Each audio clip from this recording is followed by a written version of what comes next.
You don't need another strategy. Here's what you actually need to figure out why you can't implement the things that you already know. I'm Dr. Brooklyn Storm, former psychologist, now business coach, and I help women just like us to build profitable private practices, usually in under 12 months.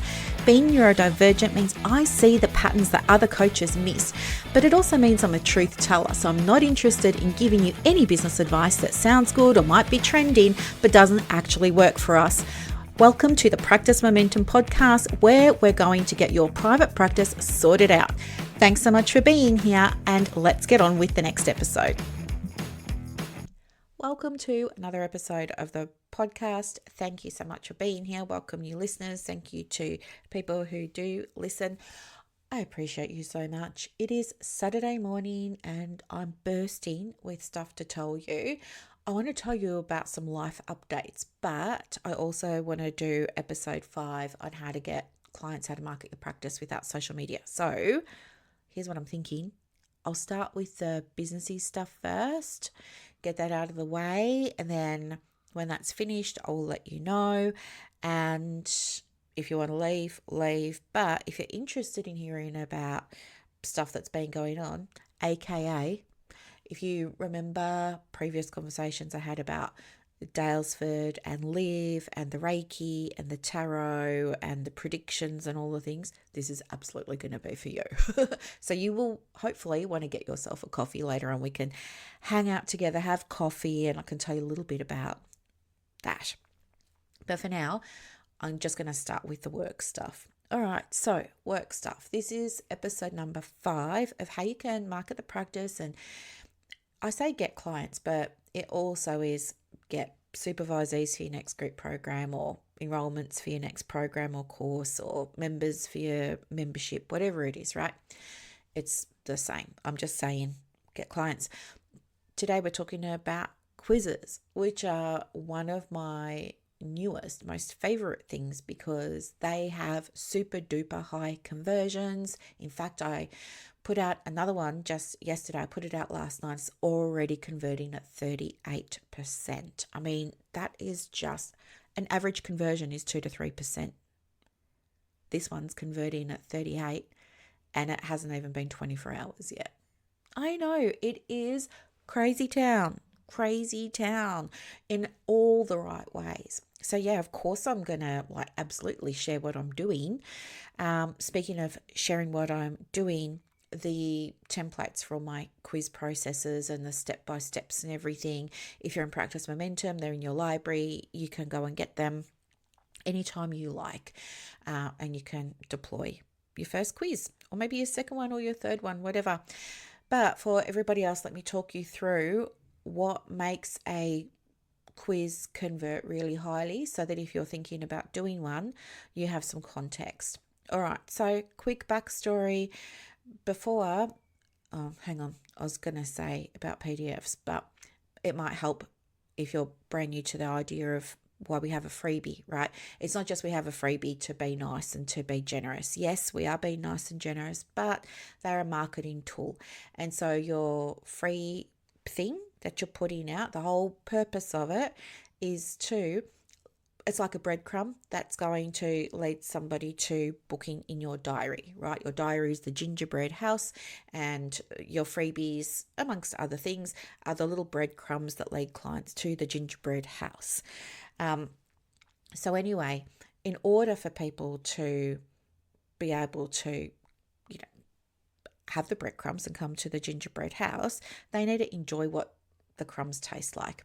And if we put stuff out there into the world that's pretty useless, it's pretty generic, it's pretty useless, no one's going to be coming to our house.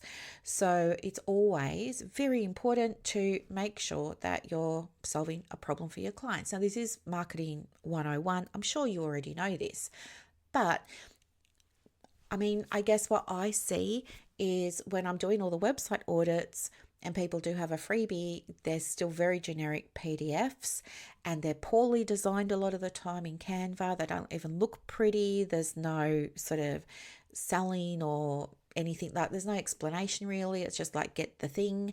Sometimes they're connected to emails, sometimes they just open up as a PDF and I didn't even have to give my email. So I want to talk you through how quiz is going to work for your clients and how it's going to work for you.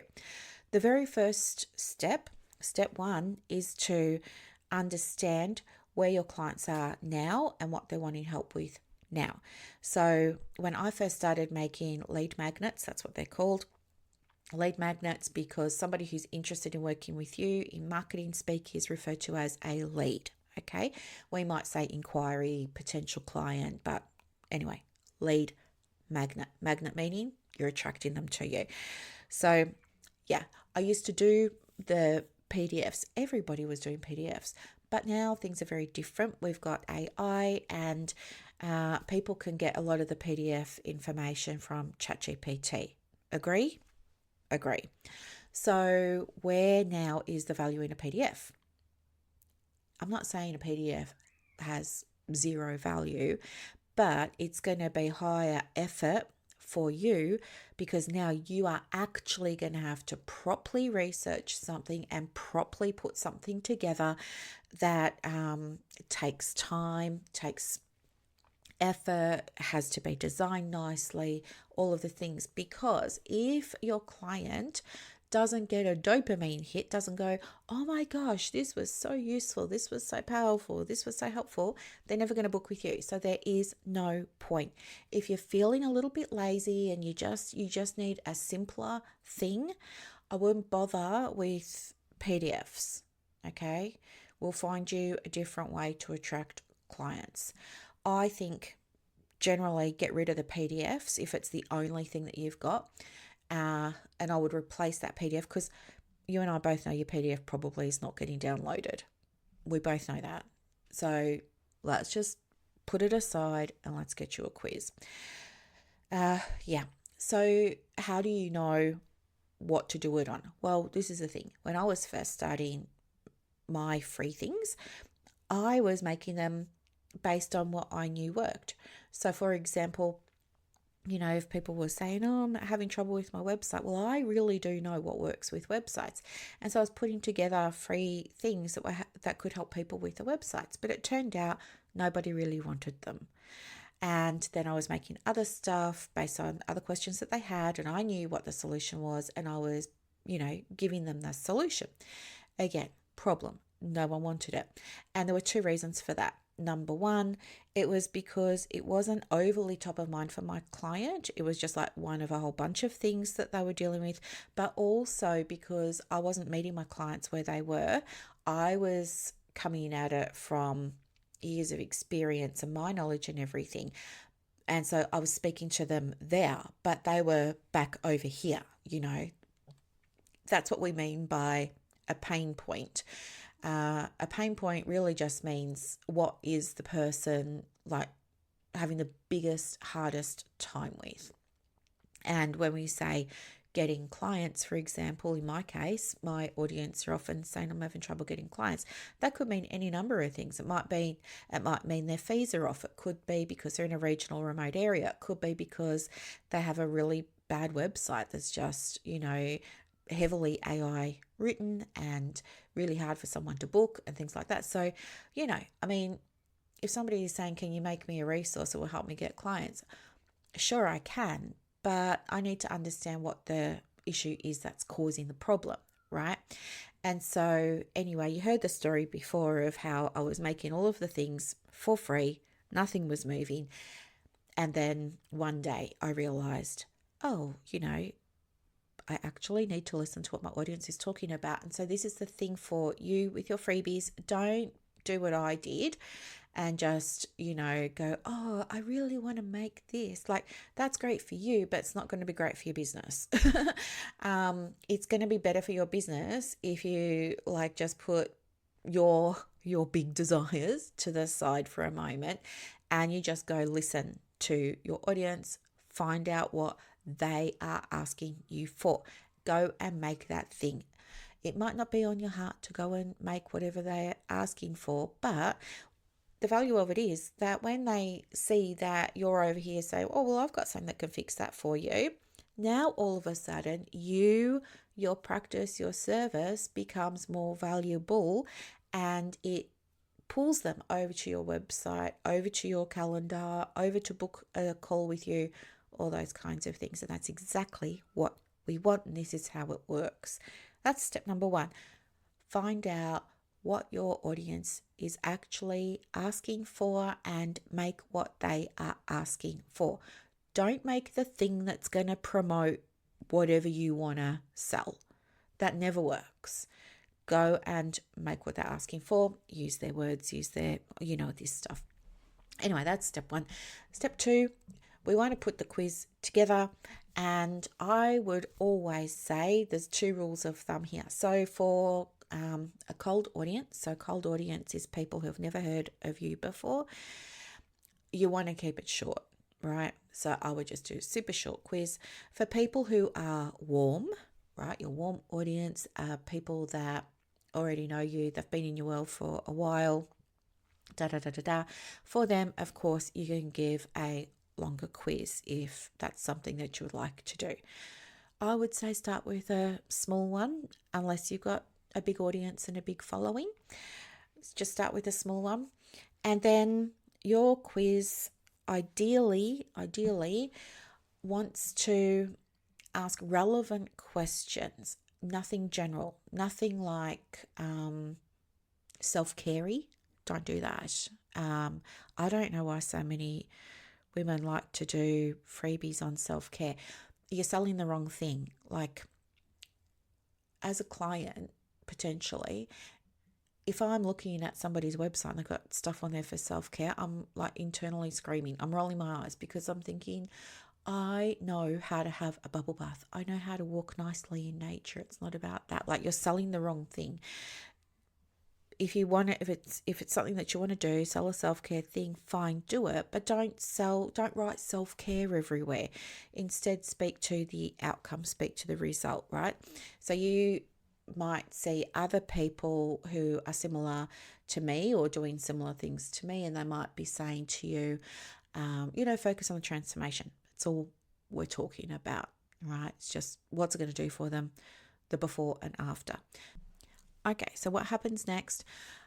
Once you've got your questions and you're ready to go and put the quiz together, you need to think about what's going to happen at the end, right? So think about, I don't know, like I'm thinking about when I was a teenager and I used to get the magazines, Cosmo and Cleo, and they used to have all the little quizzes in them, and you would add up your score and everything, and there'd be like little categories saying what the scores meant.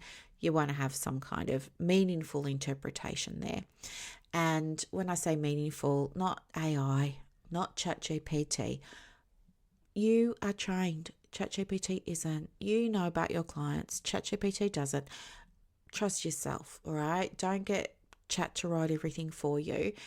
Use it to brainstorm. But anyway, go and write a couple of, maybe you've got 3 different categories of answers. Might be high, medium, and low, or, 0 to 10, 10 to 20, 20 to 30, whatever it's going to be.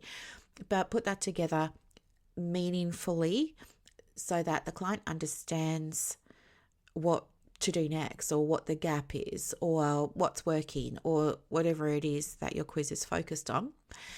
And then from there, you want to be able to, of course, provide them with some more breadcrumbs for anybody who's interested and found the quiz really helpful, right?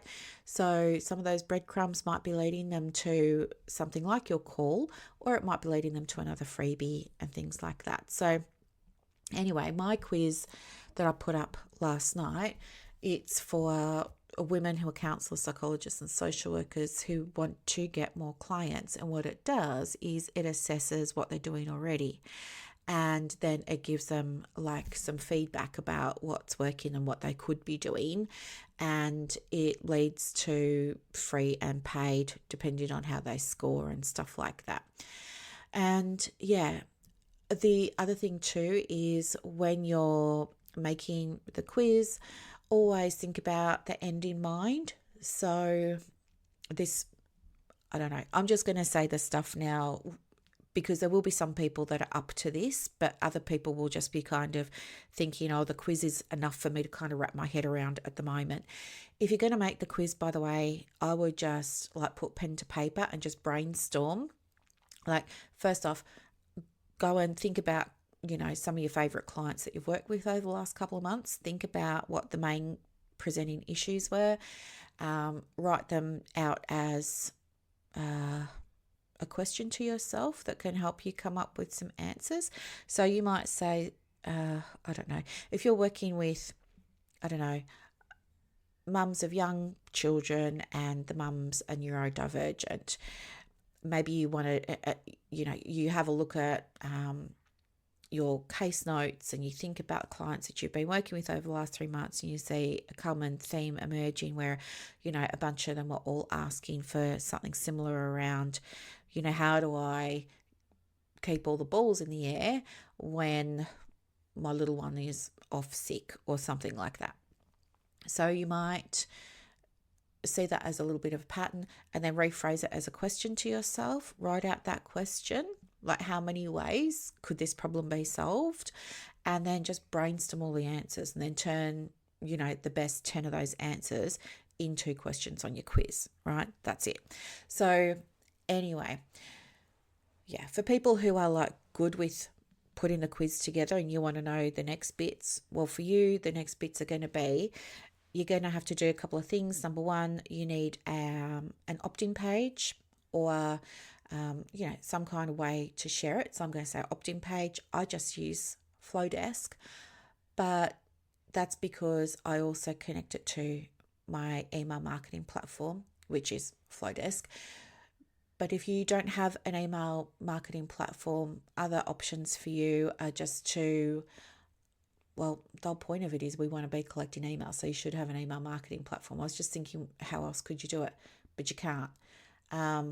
You're going to need an email marketing platform. It doesn't have to be Flowdesk. Flowdesk is about $50 a month. And you probably don't need it if you're just starting and you're just building, but someone like me does, because I make free things all the time and I do email marketing all the time. But you could easily just use a free service like MailerLite or MailChimp, and in there you're going to go into the back end, set up your audience and your segment and all of those kinds of things, make a pretty landing page, and then get the link to that landing page, and that's what you're going to be putting on your website, in your emails, sharing, all of the things. So yeah, that's pretty much the process. You make the quiz, and then you go into your email marketing platform. In the email marketing platform, you're going to have to go into audience. In audience, go to segment, create a segment, name the segment about the free thing.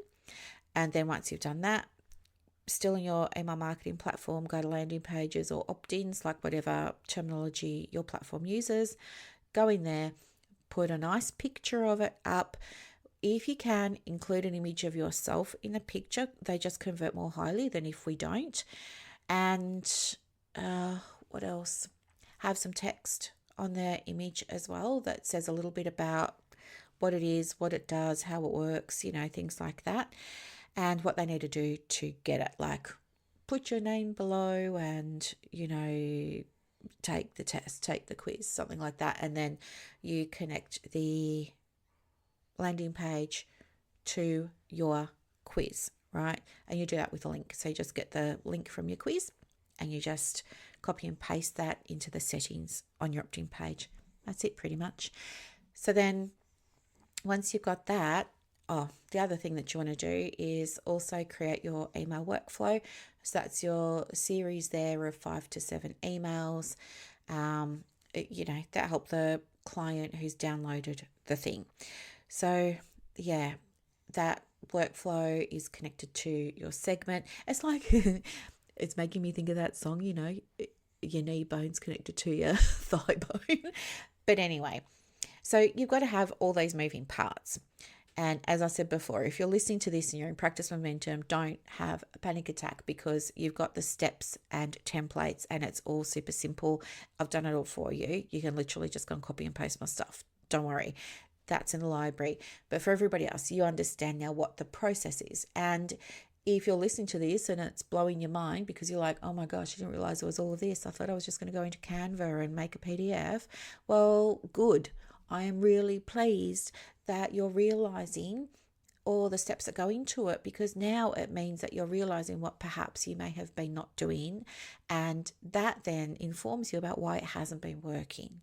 Okay, so that's a good thing. We always like knowledge, and we always like information and education and knowledge gaps, because it's those sort of, oh my gosh, I didn't realize. It's those moments that make you see, okay, so now I know why it wasn't working and what to do. Good. Okay. Oh, and then the last thing too is, it's not enough just to put it on the website, because if you do that, you're counting on your website to be calling in people. And really, the website is kind of not about, it's less about calling people in, and it's more about meeting people where they are. For example, your website's passive. It just sits there doing nothing. It sits there collecting digital dust. It is still one of the most, I would say, the most important asset that you've got for your business when it comes to marketing, because 80% of clients will visit your website and make a decision. Yes, they're going to work with you. No, they're not. So it's where 80% of the decision is made. So even if somebody comes to you and they say word of mouth, or if somebody comes to you and they say Facebook or something, you've got a really high chance that yes, they might have found you there, or yes, they might have been recommended by a friend or colleague, but 8 out of 10 of those people have also gone and checked out your website, and that's where they've decided yes or no. So the website is super important, but it's passive.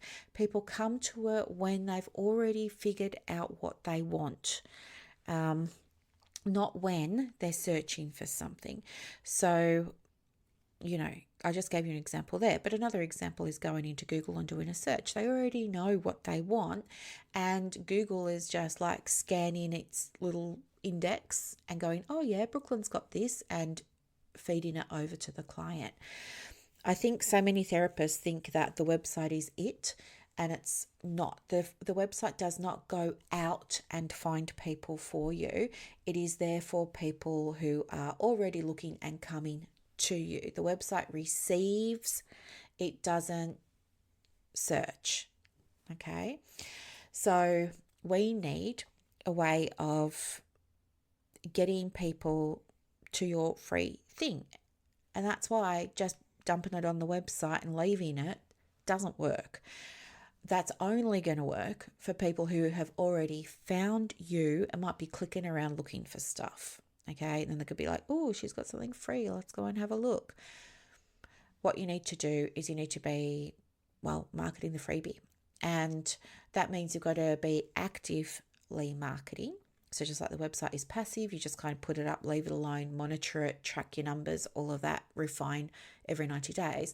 But it's the promotion of the freebie that's active, meaning you got to be on it. It's got to be in your diary every week to get the freebie in front of new people. Okay, new people. And you don't have to be on social media for that. You could put it on your Google business profile. You could put it in a newsletter, right? You could talk about it on your podcast, on your YouTube, on your TikTok, like whatever you want to do. There are ways. But if you're not actively letting people know that you've got it, then you're not going to get many downloads. And the reason I know this is because I've been doing it for a long time, but also because when I was teaching Inside Momentum how to do it and how to get your freebie downloaded, I was modeling in real time what I was doing, and I was tracking my numbers in real time.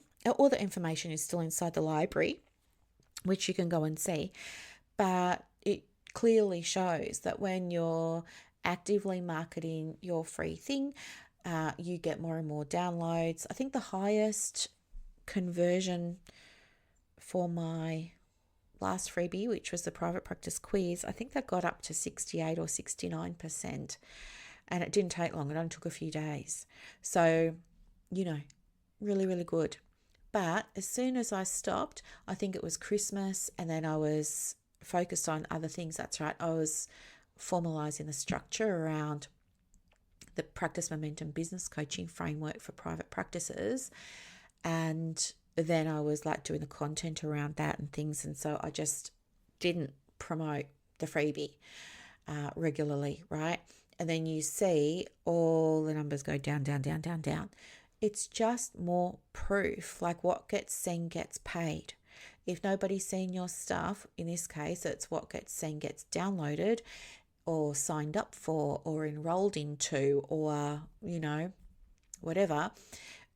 If people aren't seeing it, they can't take an action. So, yeah, that's something that's super important for you as well.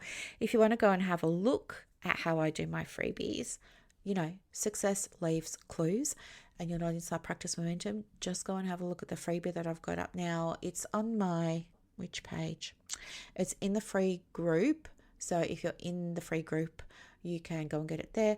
It's also on my Facebook business page. You can get it there.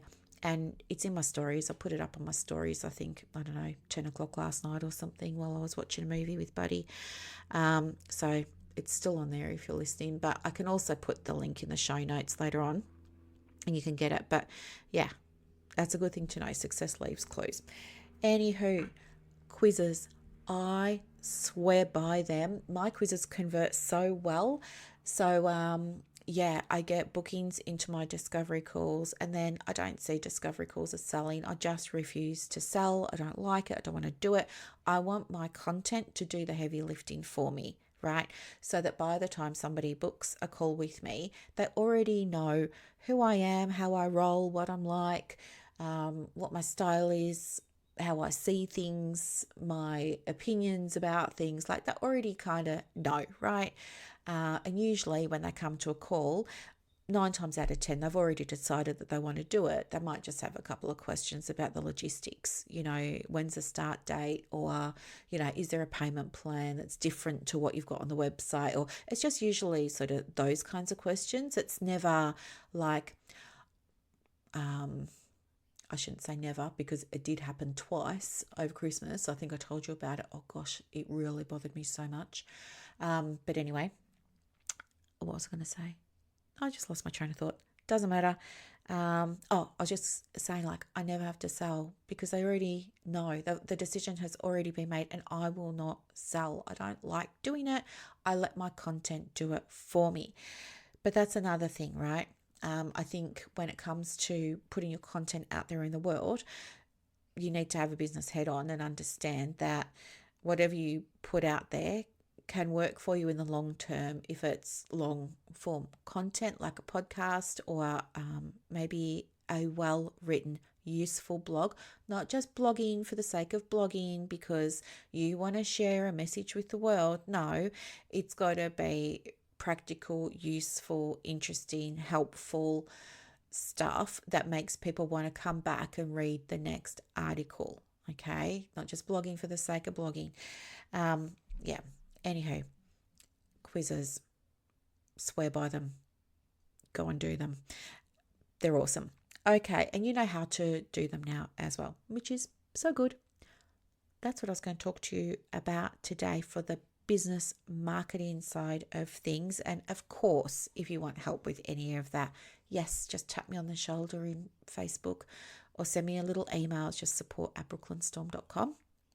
But now, for those of you who would like to kick on for coffee, let's have a sip, and I'm going to spill the tea about what's been going on with the house and the Reiki and the messages and the other side and all of the things. So yeah, if it's not you, thank you so much for being here, and I'll see you in the next episode. Everybody else, I'm so excited to share this with you.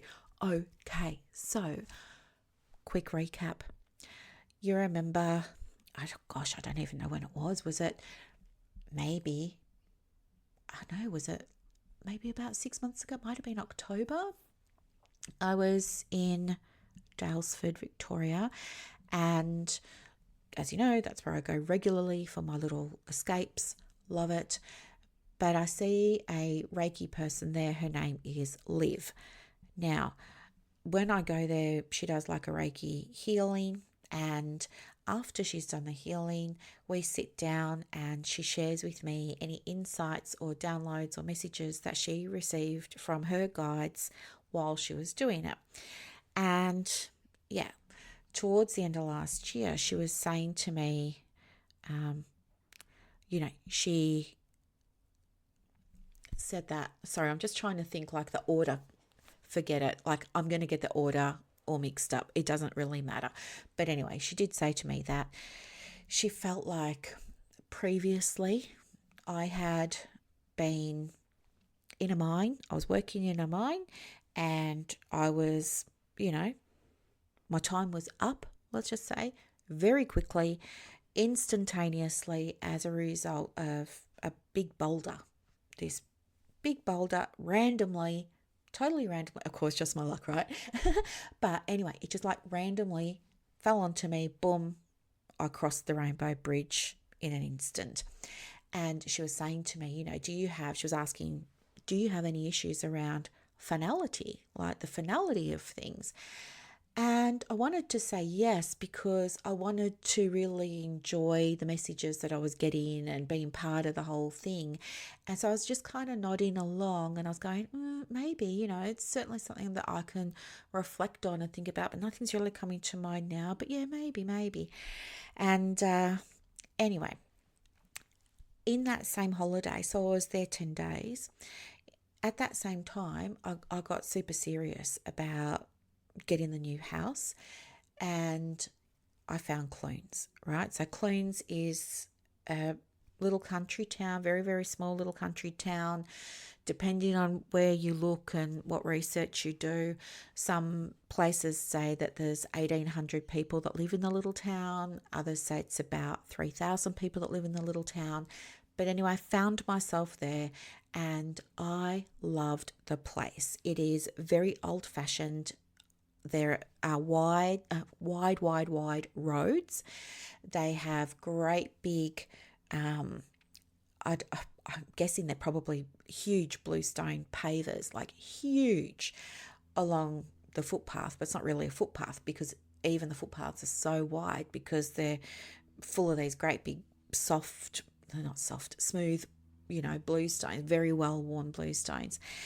There's it's a heritage town, so me, I love that, and it's got the original gold writing in beautiful calligraphy with the black outlining on all of the shops. They're not allowed to change that, so that's all the originals that will say pharmacy and stuff like that, all very old fashioned.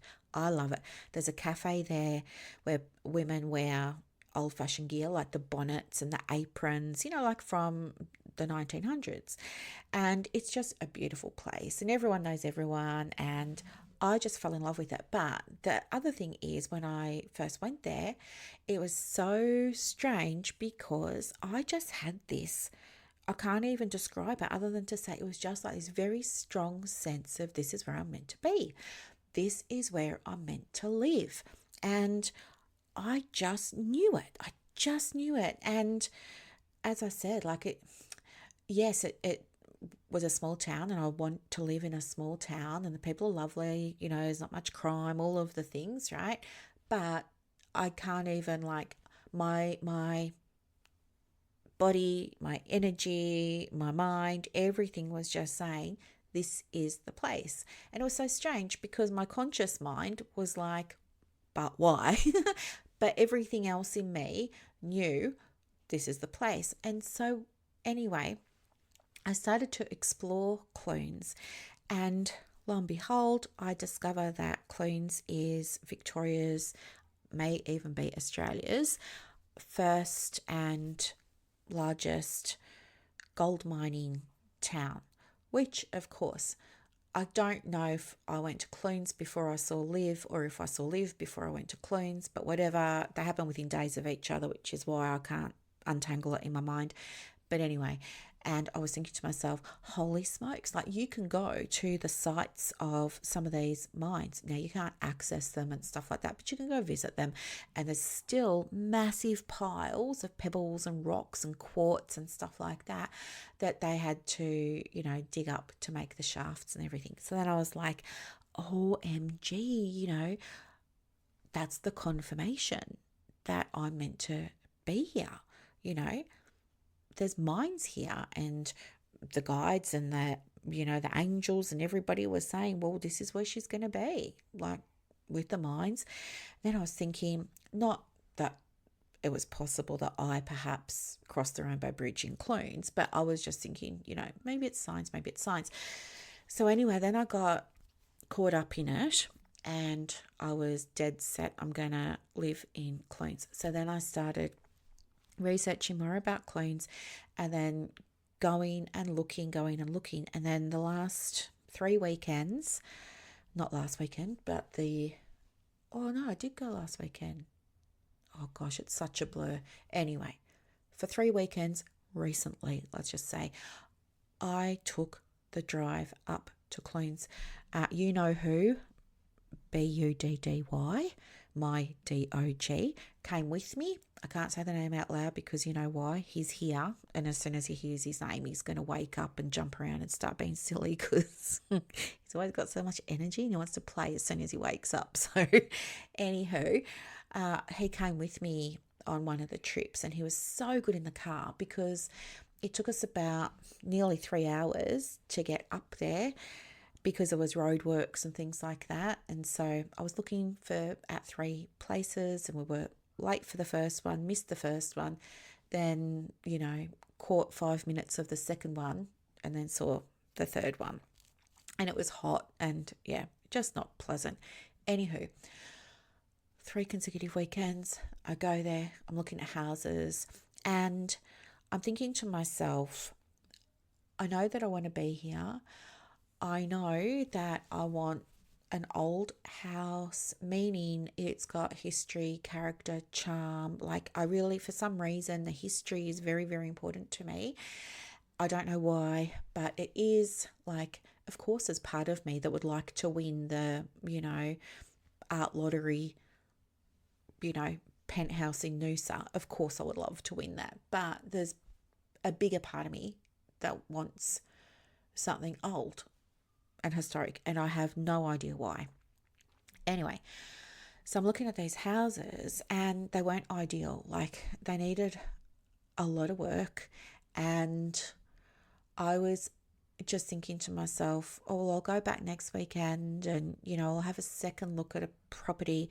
And I did go and have a second look at the property, but when I got up there, it felt to me like I was forcing it, like I was trying to make myself like it, whereas I really kind of didn't. I was thinking to myself, how could I make myself like this? What would I need to change? What's going to be involved? It was that kind of energy, right?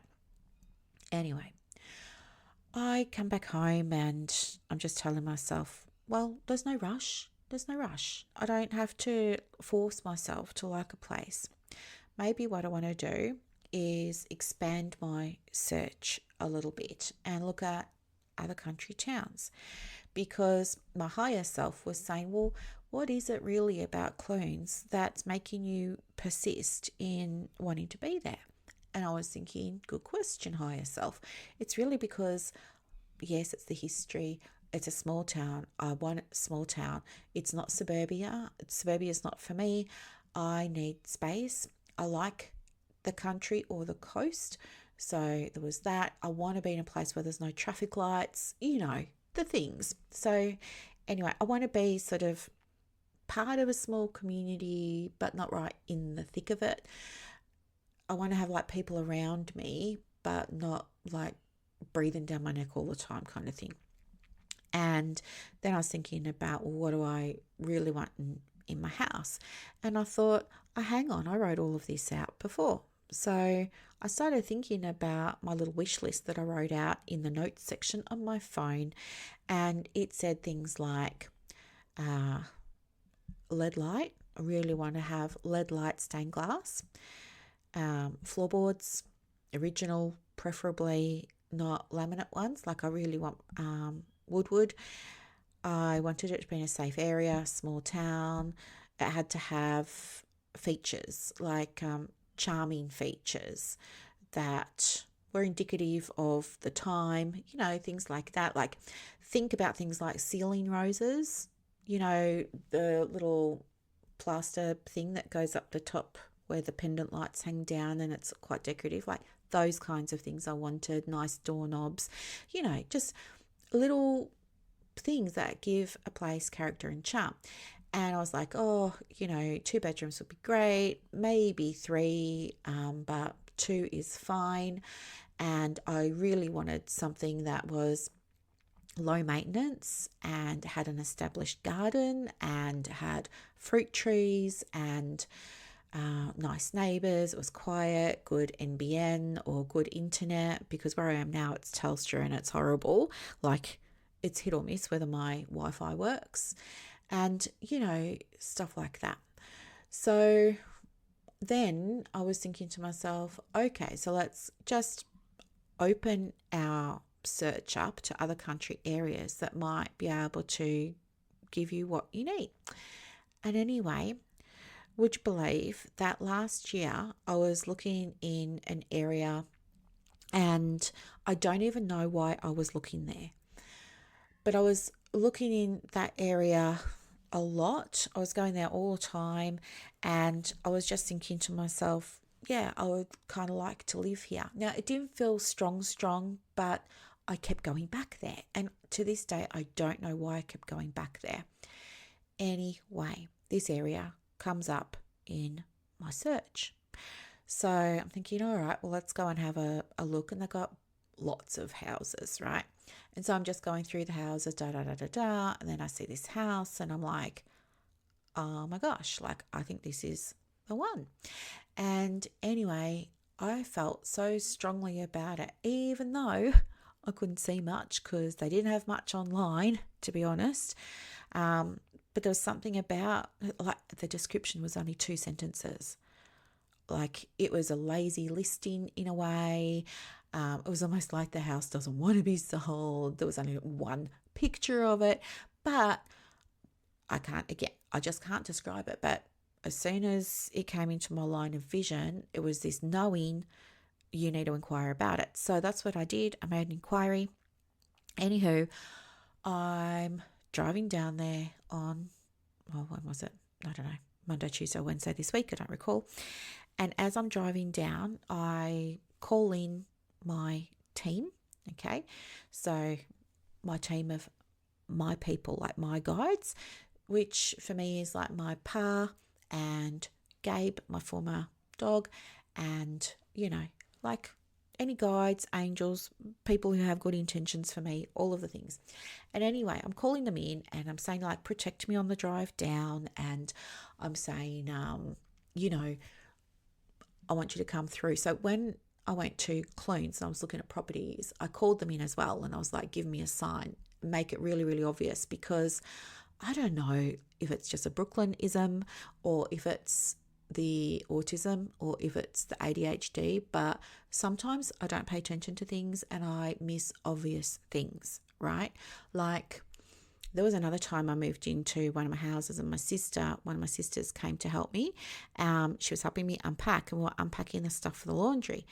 And she goes to me, oh, this is a really nice ironing board cover. I got it from IKEA and I was going through a phase where I really like French things, and it was white and it kind of had charcoal French etchings on it, countryside kind of stuff.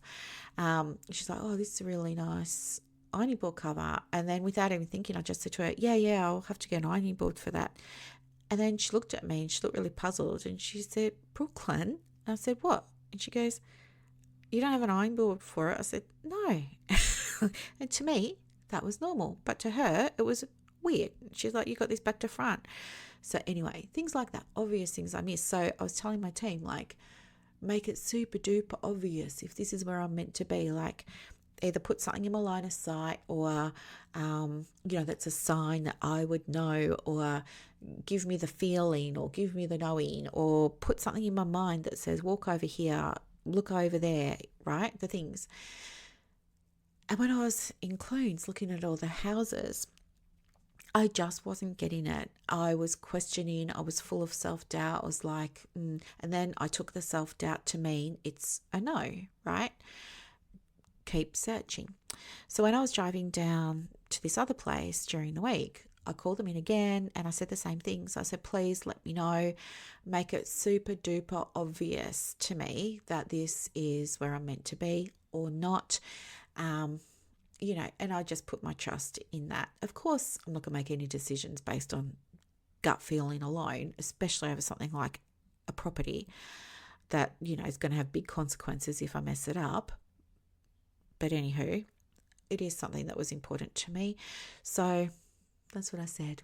Anywho, of course, I'm late because I leave everything to the last minute. I like the thrill of trying to get things done in the last minute. Like even before I've got to jump on a Google Meet for some of my clients, if the Google Meet is at 11 o'clock, 10:59, I'm quickly turning on the kettle and going to the loo and touching up my lippy because I think 1 minute in Brooklyn time is a year, not good. But anyway, so yeah, I left it late. I was late to the inspection, but I was able to message the agent and say, I'm still on my way. I'm going to be 10 minutes. And anyway, I'm still in the car, I'm driving along, and I said to my team, thank you so much. Like I was closing it off, right? And I was like, thank you so much. Thank you, thank you, thank you. Excited for you to join me at the house. I'll leave you alone for now. And then anyway, I just continued driving. And as I said, I still had about 10 or so minutes to get there. And I noticed that I was smiling and I noticed that there was a feeling of excitement. It was so noticeable that I noticed it. I was aware of it. And I said out loud to my team, I said, oh my gosh, I have just noticed that I'm feeling excited about this house. And I've just noticed that I'm smiling. And that's making me think about where I was when I was going to Clunes. And I didn't feel excitement. It was almost like, not dread, but it was almost like defeated in a way. Like, here's where I know I need to be, but at the same time, there isn't a place that I like, and now I'm going to have to try and make something work. It was that. But this time, I hadn't even seen the house. I saw one picture online, had 2 sentences on the description. Didn't know what I was getting myself into, but there was this very strong emotion of excitement, eagerness. As I said, physically, I noticed that I was smiling and I was sitting up straight instead of just like being all relaxed in the seat. I was like sitting up straight with the eagerness. That was, looking back, the first clue. I get to the property and drove past it 3 or 4 times because, again, maybe me. Didn't see it.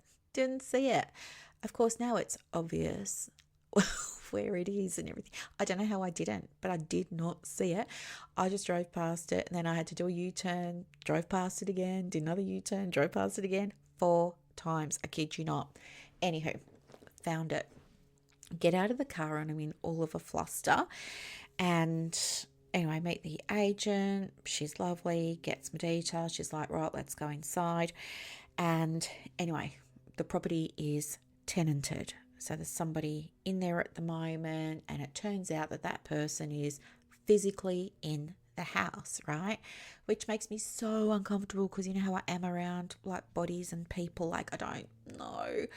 It's a big enough deal for me to spend time with a stranger, in inverted commas, who's the real estate agent who's there to help me, let alone some bloke, I don't know, who's in the house, right? So anyway, I just try and put it out of my mind. Anyway, I go into the house and straight when she opens up the front door, I knew it was my house. Again, I cannot describe it. I just knew it was my house. I was trying my best to stop myself from smiling. This house, yeah, It's everything that I've wanted. So on my wish list, I had put all of this stuff. And when I was writing out my wish list in the beginning, I was writing down the stuff of, what I wanted, i.e., the number of bedrooms and bathrooms and things like that. And I said character and charm, and I said that I wanted it to have a few features and things like that. But there was a sense too that I was holding back, and my higher self was saying to me, "Don't hold back. Put everything onto this wish list. Just put everything onto this wish list." And I couldn't initially because I felt guilty. I became aware that I was thinking to myself, you'll never get all of these things, Brooklyn. Like, all those things you want, they're just dreams and wishes. Like, you will never get those things. Don't go writing them down. You'll just upset yourself. There was that. I was also thinking to myself, what you want doesn't exist. I was also thinking to myself, if you want those things, work harder, you know, and you'll be able to plan for them. And maybe you can update the place over time, right? Things like that. But then my higher self kept coming in going, no, just why are you thinking like that? And then I was thinking in response to her, well, I've been thinking like that because all my whole entire life, I've been making sure that everybody else was looked after, and I never looked after me. I always made sure everyone around me had everything that they wanted and needed, and then more. But I didn't realize it at the time, but it was at my own expense. It would be at my own expense in terms of, I don't know, my time or my emotional state or financially, or I was constantly and happily sacrificing and giving up things because it was very important to me to be a good person and make sure everybody else, like, I thought that that makes me a good person by making sure they've got everything they want and more. But I never realized that it was all a trauma response, and it was the people pleasing, and it was all of this. And so actually, while when I was living my life that way, I thought it was to be helpful and nice and loving and kind and acts of service and all of the things. But what I see now is it was a self-preservation mechanism. And now that I've been understanding myself differently over the last 12 months, I don't want to be like that anymore. And the other thing that I became aware of too was the way that I coped with the sacrifice and the expense of putting other people first was I used to tell myself, just do this for everybody else now, and then in the future, when everybody else is sorted out and everything, then, like, you can almost retire, and that's your turn then, right? That's when it will be okay for you to have all of the nice things. So anyway, I'm sitting in the bath on my phone, in the notes section of my phone, and all this is going through my mind while I'm trying to write my little wish list. So then I thought to myself, okay, I do want to add stuff onto my wish list, but it feels weird because I've never let myself go there. It's always felt wrong for me to think about what I want. So it felt very uncomfortable, but at the same time, I just thought, maybe I'll just write it out. Nobody will ever see it. Nobody will ever see it. This is just for me. So yeah, I'll put it down. And so I made a follow-up section in my notes, and it just said, bonuses or like extra wishes or something like that, right? And I started to write down all these extra things, and it was hard to write down the first 2 or 3 because I felt so bad about it. And so, well, not bad, but I felt like, I don't know, I guess because it was different. I never really done it before, so it felt strange, I guess.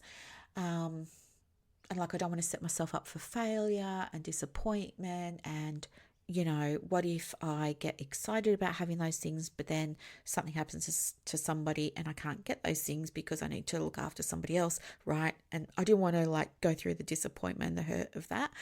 So I was nervous about writing them down. But after I'd written down the first three or so, I started to feel like something was shifting, and I started to feel like, okay, the sky is still up where the sky should be. It hasn't fallen down on me yet. There haven't been great big bolts of lightning from the heavens above come down into the bath to take me out. Like, I'm still here. Nothing bad's happened. I'm going to keep writing. So I added to my wish list, and it felt like naughty, like giggly, like secret, like I was doing something I shouldn't really be doing, but it kind of felt really good at the time. And so I wanted to do it a little bit more, and I added and added and added, and I had things on my wish list like I really wanted high ceilings. That was very important to me. I really wanted the original floorboards. That was very important to me. I really wanted established fruit trees. I really wanted a property that was fully fenced. I really wanted a fireplace because when I go to Dalesford, I always try and make sure that there's a fireplace. I wanted to make sure that there was, it was an old house, but it didn't need any major work. I wanted an old house that felt really old, yet it had modern conveniences that had been seamlessly inserted, if you like, included, woven in. They weren't, the modern things were for now, like maybe Wi-Fi or maybe, a dishwasher or something like that. Like I wanted those modern things, but I didn't want them to be incongruent with the oldness of the place. I wanted them to be seamless, like they belong there, like you wouldn't even notice them. They were just kind of like blending in with the oldness of stuff. I wanted it to have history. That's very, very important to me. Again, I have no clue why being in an old house is so important to me, but I'm just rolling with it. And I wanted it to be in a safe area and all of these things, right? Anyway, I go into this house and I'm walking through, and the first thing that I see is the floor, and it's floorboards. And the agent, she sees me looking down at the floorboards and she's like, oh yeah, they're the original floorboards. And I said, oh, okay, great, and had a look at them. These floorboards were so wide. They were wider than the span of my palm. They were so wide, and they've got the original nails in them, and there's layers of lacquer on top. And I was like, oh my gosh, in my head I was like, oh my gosh, I love these floorboards. And then I'm looking around the place, and it's got 2 bedrooms, tick tick. And then it had a fireplace, and that was a tick. And it had that was the other thing that I wanted on my wish list. It was seamless indoor outdoor area. It had 2 indoor outdoor areas. I wanted a garage or a carport. It had a garage. It had woodshed, right? It just had so much stuff. And anyway, I was so excited about it. It was just like everywhere I went in this house, everywhere I turned, there was something else that was making me almost jump out of my skin with glee. I could not believe it. And the whole inspection, I think I was there about 20 minutes, and I just wanted to move in straight away, not move out. Anyway, I had Buddy with me, and then all finished. and I said to Buddy, oh, let's go for a walk in the park. And so we drove around the area and we found this really nice park. And anyway, we're just walking around, and then next thing you know, totally randomly, we come to I don't know what you call it, like a little marker. You know how they've got those markers in some parks? Anyway, so there's this like statue thing, a little marker, and it says in loving memory of this person who was killed instantly in a mine by a boulder. What the H? So I didn't realize it at the time. I was just like taking it in, and I thought, oh gosh, that's so sad, that's sad. Then anyway, Buddy and I just finished having our walk around the park, and then we got in the car and we just went for a drive to other country towns, right? But I was thinking to myself, like, I took heaps of photos.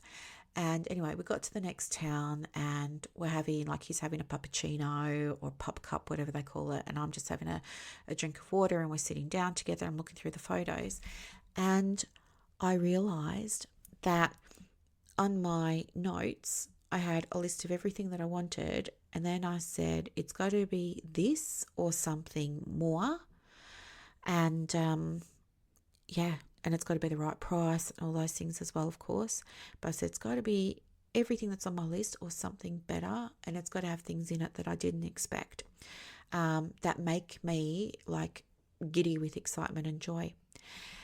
And I was looking through my photos while Buddy and I are sitting down, and I see all these features that I didn't even see when I was walking through, but there they are in the photos. I mean, it blew me away. I couldn't believe it. And then I was driving home, still like my head's spinning, and I'm so happy. And I'm saying thank you to my team. And as I was saying thank you to them, I thought to myself, how did they let me know though? Like, they didn't really let me know.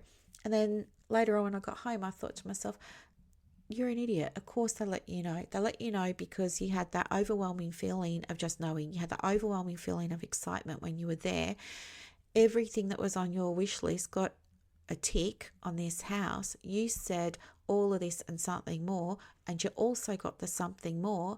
Like, all of those are obvious signs, and you've got it in the photos for extra proof in case you're going to try and talk yourself out of any of this. So you got everything that you wanted on that wish list. It was such a strange feeling to get what you've always wanted. Do you know what I mean? Like, has that happened to you? Have you had that experience too? Maybe not with a house, but it could have been with something else. But I don't know. Like, have you had that feeling or that occurrence happen to you where you really wanted something and you wished for it secretly, but you weren't entirely sure whether or not you were being a bit too big for your boots with it. And so you're kind of like low-key, about it. And then it actually worked out and it came true. Has that ever happened to you? Yeah. Well, this was like that. I am so excited about it, and I cannot stop looking at my photos. I can't stop looking at my photos. And so, I know I have to have this house. And so, anyway, just this week has been pretty much about the house now, and organising Section 32s and contracts of sale, and organising offers and more walkthroughs and checklists and all of the things. And I just am so excited. Oh, the other thing that was on my wish list was it has to be a house that I feel proud of. And that came from when I got my first house with one of my husbands, my first husband. I mean, I am Zsa Zsa Gabor over here. I've had 3 or 4 of them. Okay, I'm 50. Yes. Anywho, it's just me. Like, I went through a stage where I just loved being in love. And also, I don't take what from anybody. So it's like when my clients are scaling their businesses and they're hiring people, I say to them, don't just take the first person that comes along, like hire slow. Even if you need somebody yesterday, it's better to take your time and get the right person. Hire slow, fire fast. This is me and my love life. Get somebody in your world, in your life, build a relationship slowly. And then when you know it's the one, great, go all in, no problems. But as soon as out. Um, yeah, high, slow, fire fast. Life motto from Brooklyn. But anyway, uh, that house that I got, I didn't really like the house. I didn't like the house because it wasn't fully fenced. I didn't feel safe. Da da da da da. The reason that I got the house was because of my people pleasing. Um, anyway, and then houses subsequent were or places where I stayed that were subsequent to, like when I was overseas, for example, I didn't own property overseas. I was always provided with accommodations and this, that, and the other. Never anything I would have chosen. And then when I came back, and I'd left husband 3 or 4, I can't remember. There was some. He thought he would have a go at domestic violence, and I wasn't having any of that. No way, Jose. And so it was like, boom, done, you're out. And then anyway, I had some savings, and I just went and got another place. But again, it's not something I would have normally bought for myself. I've never bought something for me that was exactly what I wanted, because I never felt good enough to have something that I always wanted, and I was always making sure other people had what they wanted and needed. Anywho, so yeah, where was this going? Anyway, I forget.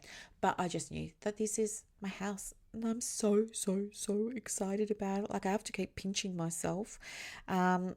I've printed off, I went to Kmart and I printed off my photos of the house, and I've put them all up around the office, and I'm vision boarding the what out of these pictures.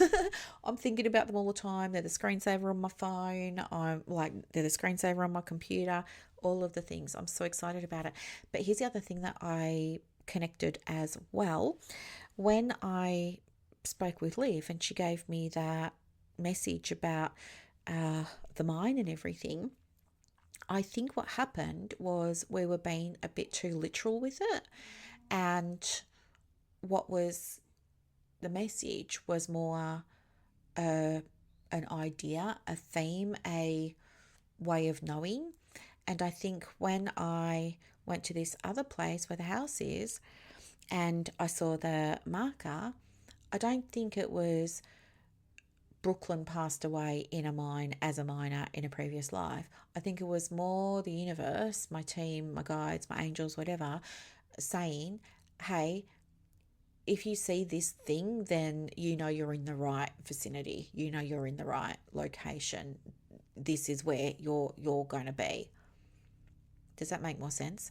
And the reason that I think that is because not last time, but before Liv, the only other medium that I'd ever believed and connected with was David Walsh, and you've heard me talk about him before. He's from New South Wales, and I met him at the Mind Body Spirit Festival in Melbourne, but he does them all over. And anyway, yeah, that story just quickly was, I always go to the festival because I want to see the latest and the greatest and be ahead on top of what's coming out, because you never know. There's always new approaches, right? I want to know because it's important to me. I like that stuff, but also so do a lot of my clients. So when they talk to me and they say, oh, conscious access bars, like I want to be able to say, I do know what they are, right? So I want to go learn, experience so that I can have that better understanding with my clients and help them better and, grow myself and everything. But anyway, I was there, and always at the festival, they have a area where you can go and speak with a psychic medium, right? It's mind, body, spirit. So, and I always walk past them because I think it's a pack of hooey, wooey, I don't know, whatever. Never believed in it until this one time that, again, I can't even tell you why. It was like not out of body, but it was like I just noticed that I was walking towards, and in my head, I'm like, where are you going? What are you doing? But my body was just like taking me over to the psychic people. Next thing you know, this guy who's dressed up in gold lame pants with a gold lame turban and a purple satin waistcoat and curly shoes approaches me and says, would you like to have a reading? And I just turn around and I scan the room of people, and someone's looking at me, and we kind of lock eyes, and it was just like the rest of the world didn't exist.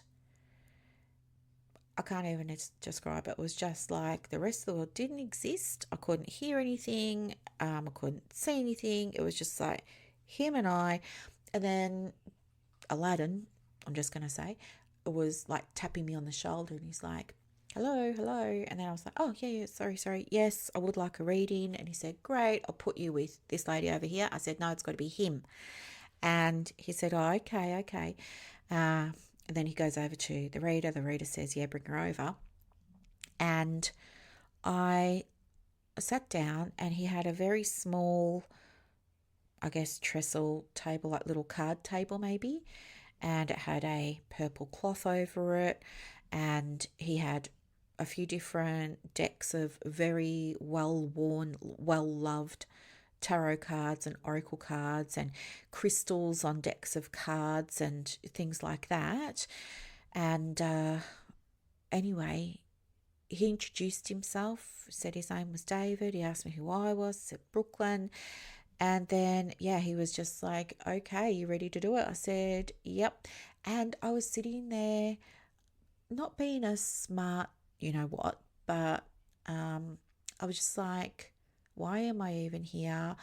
I've just coughed up $60 to be told a story, basically, and it's only going for 15 minutes. And then in my head, I'm thinking, you know, there are all these counselors out here who charge $100 or $110 or $120 for a 1 hour session. But here I am paying 60 for, you know, to be told a fake story kind of thing. You know, counselors should be charging $240 minimum. And like, this is all going through my head. And then he's like, can you put your hands down on the table? Palms down. And I said, yeah, okay. So I put sorry, if you just heard a sound then, my tummy is making weird noises today. I don't know why. I'm not hungry. But anyway, I put my palms down on the table, and anyway, he just starts saying stuff. He's looking at my knuckles, and I know this because he told me, I'm looking at your knuckles. And he said that's where he sees things, in people's knuckles, like in between your knuckles. That's somehow where he sees stuff. So anywho, he just starts telling me stuff, and he says to me, do you know someone called Victor? I'm getting a Victor. And like in my mind, I'm affirming the fact that I'm being taken for a ride here, and I'm saying no. And I feel like I've got him in a gotcha. Like, I knew you were going to be fake and everything. And then he's like, he's insisting it's Vic. I was like, nope, never heard of a Vic. Sorry. And he's crossed over. I was like, nope, I don't have any family that have crossed over. I don't know my grandparents. I don't, like, when I grew up, I didn't have cousins. I didn't have grandparents. There was no, well, that's not entirely true. I had adoptive grandparents. I was pretty little, you know, they were pretty old. They passed away,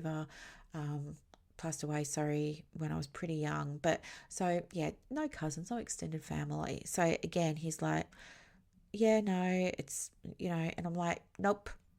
And he's insisting that this Victor is here. And then he says they're showing me a picture of Victor Newman from Bold and the Beautiful. Like, does this mean anything to you? And I said, no. And then he said, are there any men around you that look like Victor off Bold and the Beautiful, maybe? I said, no.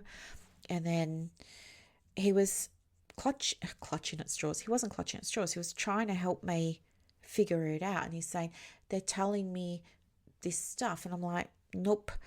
And then they're like, white dog. And I'm like, tell me more about the white dog. And he's like, little white dog, blah, blah, blah, protective, this thing, that thing. And then told me some stuff. And I was like, okay, then, yeah, that's my dog. That's Gabe. And he's like, well, Gabe's with this Vic person. And I was so frustrated because I'm like, just don't make up stuff and take my money. Like, this is really frustrating. Don't do it. And now you're talking about my possibly dog. Like, I was still so skeptical. Anyway, he kept telling me this stuff. And then he told me stuff about my business. And he said to me, your business is going to take a big turn and it's going to be successful. And it's going to be doing something that other people aren't doing. And, you end up being a leader with this and it becomes your thing and da, da, da, da. And again, I was so entrenched with what I was doing that I was like, nope, like I just couldn't see it.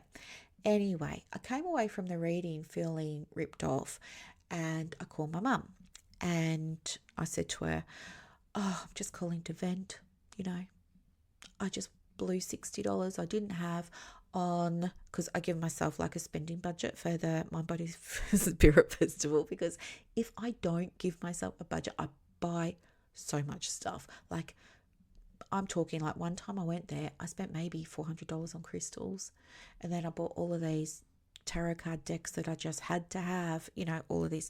So now I've got like a Mind Body Spirit Festival budget. So I'm telling my mum, I just blew $60 I didn't have from my budget on a reading. It was such a waste of time and he was a charlatan.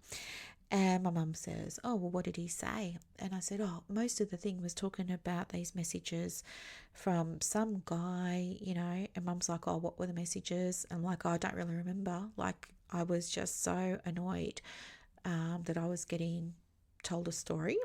And my mum says, well, what can you tell me about the person? Like, did he give you a name? I go, yes, Vic. And then my mum says, oh, yeah. And then I said, so I was telling him there isn't a Vic or a Victor. And my mum says, your father and your great-grandfather are both called Vic.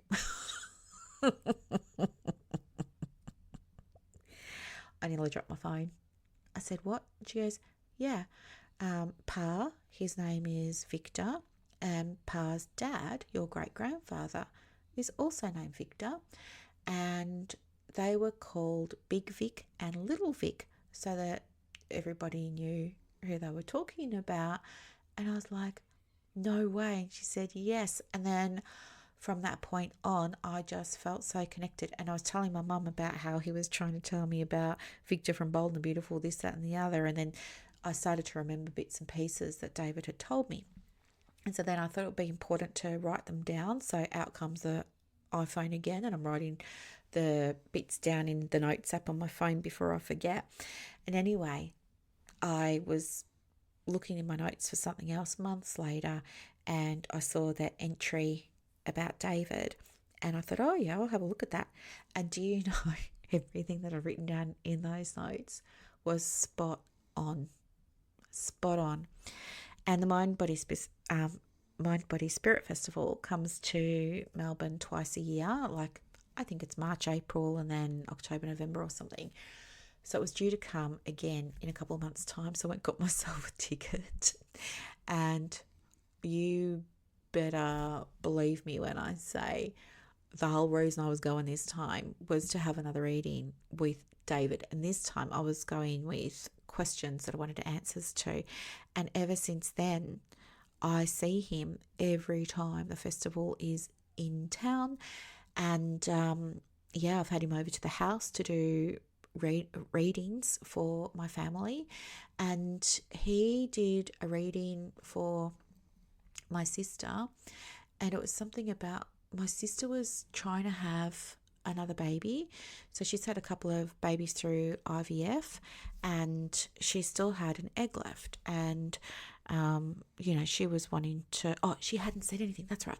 She hadn't said anything. So she wanted to test David and see if he just magically knew about the IVF and her wanting to use the last egg, right? So anyway, we were sworn to secrecy. We didn't say anything. We're all there. And then just out of the blue, David starts talking about the IVF and her sons and this, that, and the other. And then, yeah, he said it without saying it, but, you can read between the lines. But he was like, it's, enjoy the family that you've got type of thing. Anyway, my sister didn't end up, the last IVF didn't take. Anyway, but he also said stuff to her about moving house. So she was in a place and she was renting and she had the kids and all of this.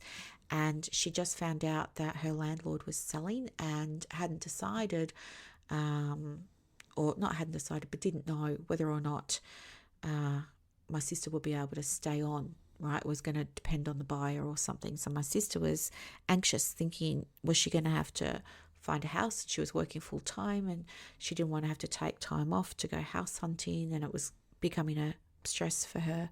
And then he told her that she'd be, again, my sister said nothing to this guy. He was just looking at her knuckles. And he says to my sister, and he didn't know that he was meeting my sister that day, right? And he says to my sister, so he couldn't have Googled her or known anything about her, whatever. But anyway, he says to my sister, oh yeah, you're going to be given this property in a few months, and yeah, it's this really big property and it's got this, that, and the other, and there's bedrooms for everybody, and there's this, there's like a pizza oven outside. And he said he could see it clearly, and he was describing it to her, and she's got it all recorded. And then anyway, nothing happened and life went on. And then months later, all of a sudden, she gets evicted. She gets a notice to vacate because the people who bought the property have decided that they want to live in it. And so she's got 30 days or something, whatever it was, to find a place. And anyway, so she started having a look at places, and, she was getting worried because she was losing time, and she was very concerned about her job. She was using her sick days to take time off to go and look for places and all of this. And then anyway, it got like so close to the 30 days and she was fully packed up and she had no idea where they were going to go. And then boom, gets the house. And anyway, it was after she'd been in it for a little while that she realised, oh my gosh, this is the house that David described. I mean, what? So, as a result of my experience with David, that's when I became a believer. And what I believe now is that there are some charlatans out there that will take your money. Like when Gabe passed away, I went to Dalesford and there was a crystal shop that I always used to go to. I still do, but I've lost the love for it after this thing happened. And there was a lady that worked there and I always liked her so much and we always got along very, very well. And anyway, I went into the crystal shop and Gabe had passed away like the day before. And the reason that I was in Dalesford was because I was running an event and I didn't want to cancel it, or couldn't cancel it, not 24 hours notice. People had paid and booked accommodation, some of them, and so I had to go. And anyway, I went and delivered the event and everything, and then afterwards I was at this crystal shop and the lady asked me how I was, and then you know how it is, the tears come. She said, what's wrong? And I said about Gabe, and and then I said to her, oh, just trying to think that he's looking down on me and he's still with me in spirit. Like I really believe we're all energy, and energy doesn't be destroyed, it just changes forms. And like I'm saying all the things that I believe. And she said, oh yeah, that's true, I believe that too. And then I said, so I know that it's just the energy, like just he isn't here physically anymore, but his energy's still here and it's still around me. And so I'm just really trying to like lean into that. And then she goes, oh no, he's here. And then she started to say, oh look, he's over there. And she was acting as if she was interacting with him, which I guess was something I wanted to believe. I'm going to get upset thinking about this now. I just don't know how somebody can do this to somebody who's in the midst of grief. Anyway, I really wanted to believe that Gabe was around me. And she says to me, I've got the gift, I'm a medium and I do readings. Do you want to have a reading and we can connect with Gabe? And of course I said yes, because I only just lost him a day before, right? And I wanted any connection. Like when he passed away, it was planned and I had to take him to the vet. And I bought him a new blanket and, I gave him like just the best last day ever. And after it had happened, the vet said to me, would you like his blanket? I said, no. I just wanted him to have it. And then she said to me, would you like me to snip off like a lock of his hair for you so that you've got that to remember him by? And I was just so upset. And I said no, because I just wanted to get out. And anyway, when this lady says to me that she can connect with him and that he's here, would she like that? Would I like to have some time with her to connect with Gabe? Of course I said yes. And so the next day I go back to have this reading and it was just all fake. It was just all fake. She just made the whole thing up. And the reason that I know that is because there was an absence of any detail. There was an absence of any specifics. The things that she was saying when she was, pretending to interact with him were things that he wouldn't do. Like if Gabe was seriously in the room with me, Gabe was so protective. He would bark and bark and bark and bark and bark. He did not like it when anybody came in our space. So I don't believe for a second that he was jumping up on her lap for cuddles. That's not Gabe. He would have been barking his butt off at her and she would have been having to ask him to like be quiet or something, or and then she was like, oh look, he's just over there and he's jumped up on the couch. And it was just BS, because he knows not to do that. And he was a very well trained dog, apart from the barking. And and I came away from that just feeling shattered. And anyway, so that's what I mean. Like, I know there are charlatans, but now I know after seeing David that there's also legit people. And anyway, when I went to Dalesford that time, I don't even know. I went into that shop, right? The shop is called Phoenix Alternative. It's in the mall in Ballarat if you're in Victoria and you want to go there. The Reiki person's name is Liv, and she's amazing. I think she's also started working somewhere in Dalesford. She mentioned that when I saw her last time as well. But anyway, if you want to go and see her, that's who she is and where I went. I think it's $150 or $130 for a session.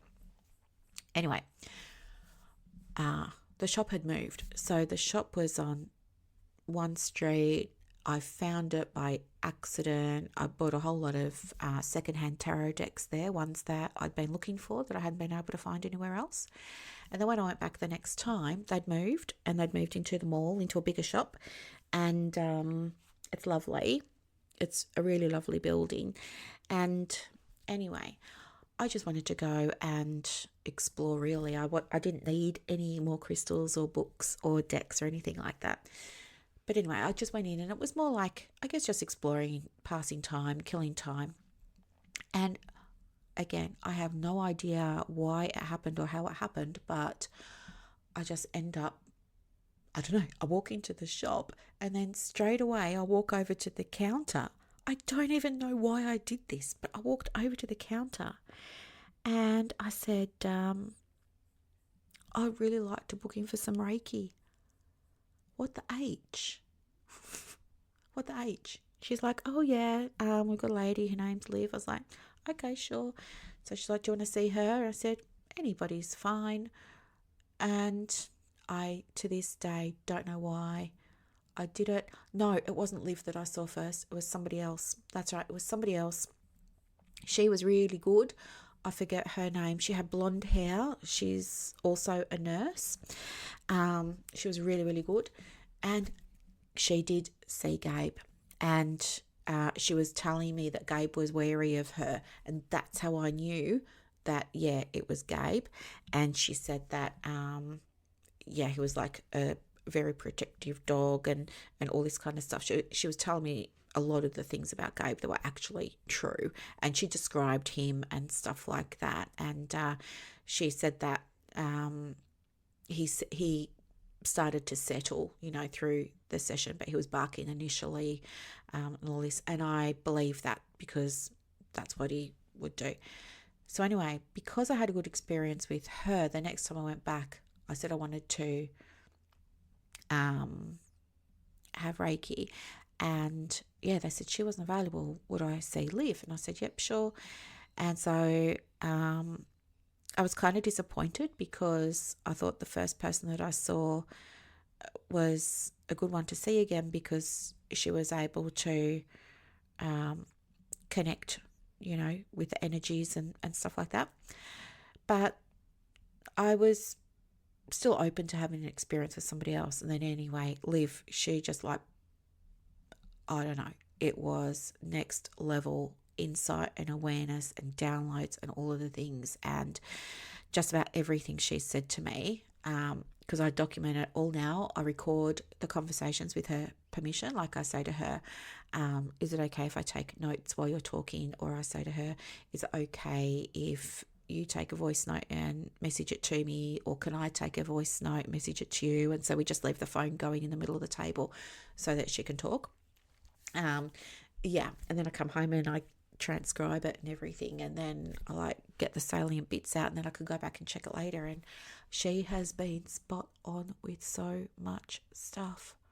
So yeah, I don't even know why I've gone off on this tangent, but this is what I mean. Like, I really feel a strong connection to the other side. So while in my life here at the moment, this time around, let's just say, I honestly don't have any assumptions about how life works or death or anything like that.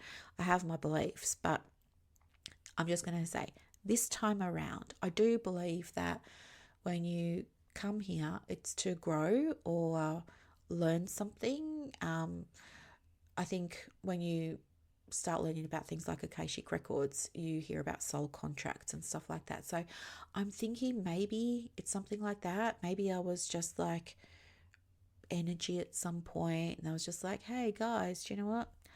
I think I do want to go and have a human experience. And I think this is what I want to experience this time around, So I think I'm here for that. I don't want to like overthink it or anything like that, but I think I'm here to have an experience. And if I take that approach, then I'm curious about, well, what experience am I having? And I also want to see what the through line is, which is becoming apparent now that like I'm growing up. I am 51. So now I can start to have the benefit of hindsight and I can look back with what I know and I can see, oh, what are the threads here? And I can see, well, there's a thread of me. For whatever reason, I was just never meant to have children. I'm still not entirely sure why, but I tried, I didn't try, I tried in different ways. Like you've heard the stories before. I was told I wasn't able to. Then I decided that I didn't want children. Then I decided that and then I fell pregnant, didn't realize that I was pregnant, had a miscarriage. And do you know what? The baby comes through with some readers, not everybody, but a handful of them have actually picked up on it. And I've always been like, no, no, no, I don't have any children, like all crossed over. It's like, no, no, no, actually, yes.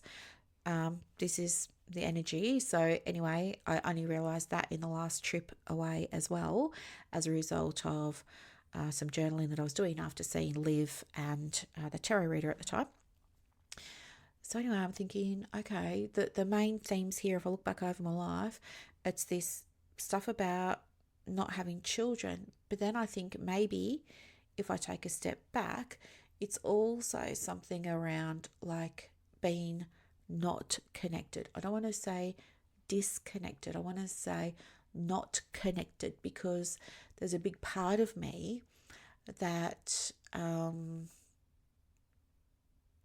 I feel, I don't know how to say it without it sounding like, I don't want us all like analysing this, because that's not what this is about. I'm just like, this is us having coffee, right? We're just talking over coffee.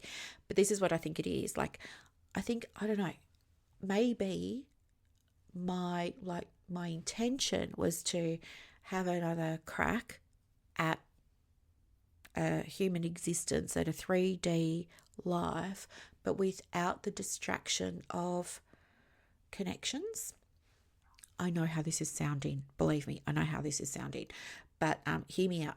I think that there was maybe part of me that just felt like if there were like these big enmeshments, entanglements, relationships, this, that, or the other, maybe it would pull me away from what I was actually here to do for me, for myself, for my growth, for my expansion, for my curiosity, for my knowledge, for my self-awareness. I don't know. This is my thinking now, but I'm always expanding, I'm always learning, I'm always growing, and this thinking could absolutely change with new knowledge, new awareness, new insights down the track. But for now, I'm just feeling like I just wonder if I chose to be here for some reason, and in order for that reason, I needed to just, I guess, be able to focus on the thing, whatever the thing might be. Yeah, I know. I tried hard with the kids stuff. I did. I tried to foster, this was years ago, maybe, I don't know, 15, 20 years ago, tried to foster a child in Victoria. And anyway, went through the whole thing and blah, blah, blah. I was very excited about it, get to the approval stage, having my final interviews. And then, yeah, I felt like straight away it was a hard no as soon as they told me. Like, they never even mentioned it. I asked a question. It was something along the lines of schooling and education. Like, I was happy to take anybody, any age. I was happy to take a teenager. I was happy to take, a toddler. Like, I didn't care. I just wanted to help. I just wanted to give somebody a shot, a chance, if I could, right? With what I had, I wanted to do that. And anyway, in this last meeting, I said something about, there's a school near me that I work at. It's a beautiful little school. It only has, I think it had 200 students. And I was working there as a psychologist. And it was a Catholic school. I'm not religious or anything like that. But what I liked was the values. They were very thoughtful, very caring, very kind, all of these things. And I was like, yeah, so I'll probably just, depending on how old the person is that comes here, I will just enroll them there. And they've also got like a secondary. And then the foster people were saying to me, well, you can absolutely do that with permission from the parents. And I was like, what do you mean permission from the parents? And they're like, yeah, anything you want to do, just run it past the parents, and if they approve, like, you can do it. And I was like, huh? I didn't know that. Like, I was so naive, but also it's not in any of the information. So there's a heads up for you. And then I said, oh, okay. And then I said, what else do I need the parents' permission for? And they said, oh, well, any medical stuff. And I said, right. So if this child needs, I don't know, needs to go to the dentist or something like that, and they need a filling or something, like, what then?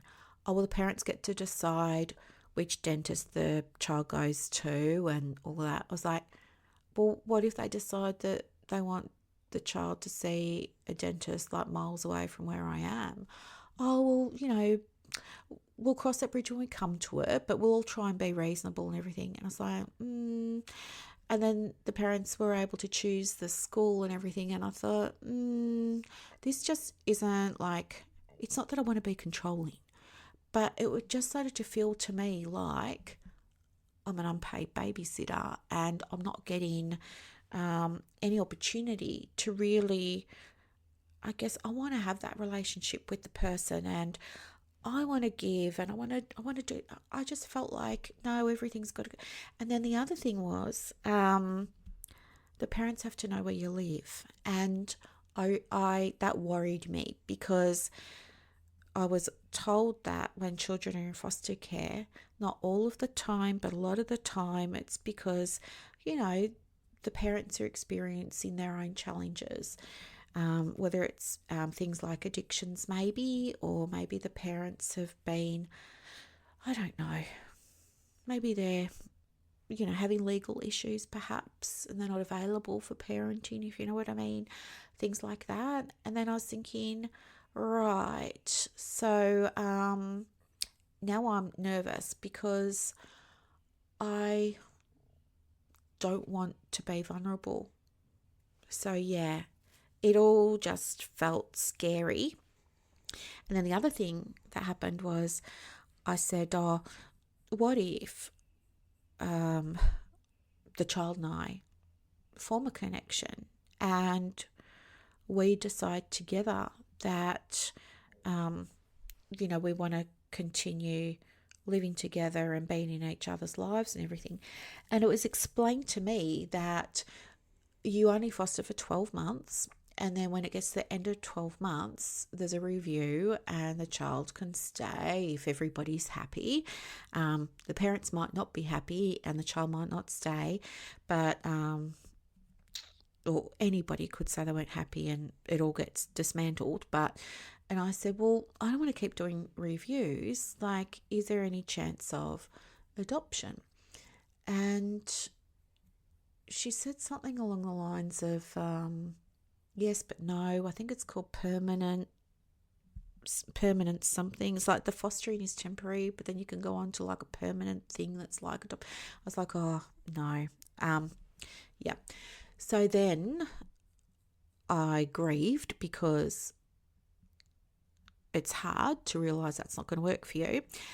And years later, I thought, okay, I'm not going to foster. Maybe I'll adopt. So then I thought, yeah, I'll adopt. And then anyway, I think I went through the same people and I was like, yeah, I want to look at adoption. And because they already had like my history and my file and everything, it was not going to be too much of a problem. And I had to like do some things, like there was applications and interviews and all of that. And I did all of that. And they came to my house a few times and they spoke to contacts and references and they did all of the things. And then again, we're at the pointy end and we're getting ready for adoption. And what they say to me, oh, yeah, that's right. They said to me, oh, yeah, now we've just got a few missing pieces of the application. And I said, oh, no, I've done everything. And they said, oh, no, we didn't include it in the information pack at the beginning and we should have, and no, that's our fault. And they said, oh, yeah, we just need your statements of account for your bank account and, this, that and the other. And I just thought, yeah, fair enough. They need to see that I can support the child. So I said, oh, yeah, I can get you those things. And I said to them, I appreciate that. That's important. You need to know that I can financially support the child. And they said, well, yes. And then anyway, they got my financials. And then they said they need to have another meeting. And we come and have another meeting. And they say to me, oh, you're paying a mortgage. I said, yeah. And they said, and you're working still as a psychologist. Say, yeah. And I'm like proud of myself that I've got a mortgage. I'm proud of myself I'm working as a psychologist. And they're like, yeah, so just to clarify, you're not married. And I said, no, I'm not. And then they said, okay, Brooklyn, well, this probably isn't going to work because we need you to be married. We don't favour adoptions for single people. So it'd be better if you were married. And then they said, I mean, why get me to go through all of this and tell me at the end you don't qualify because you're not, married? And then the other thing was, and this was like in the 2000s, by the way. This wasn't in the 80s. This was like pretty recent in Victoria. So yeah, I needed to be married is what they said. And then the other thing that they said is that I don't make enough money. And I said, what are you talking about? I don't make enough money. Like, this is plenty. And have you seen my savings? And, this, that, and the other. And they said that for the first year that you've got the child, you're not allowed to work. You have to, and you're not allowed to be on any government payments or anything. So you've got to be able to support yourself and the child fully and wholly without you working. This was the rule back then. And I was like, if I'm not working, how do you expect me to pay the mortgage? And they said, well, yeah, from your savings. I mean, seriously? And I said, because again, I was happy to adopt any age. Any age. I was happy to adopt like a preteen, a teen. Like, I didn't care. I just wanted to, adopt and give somebody a chance, a home, a nice environment, all of those kinds of things.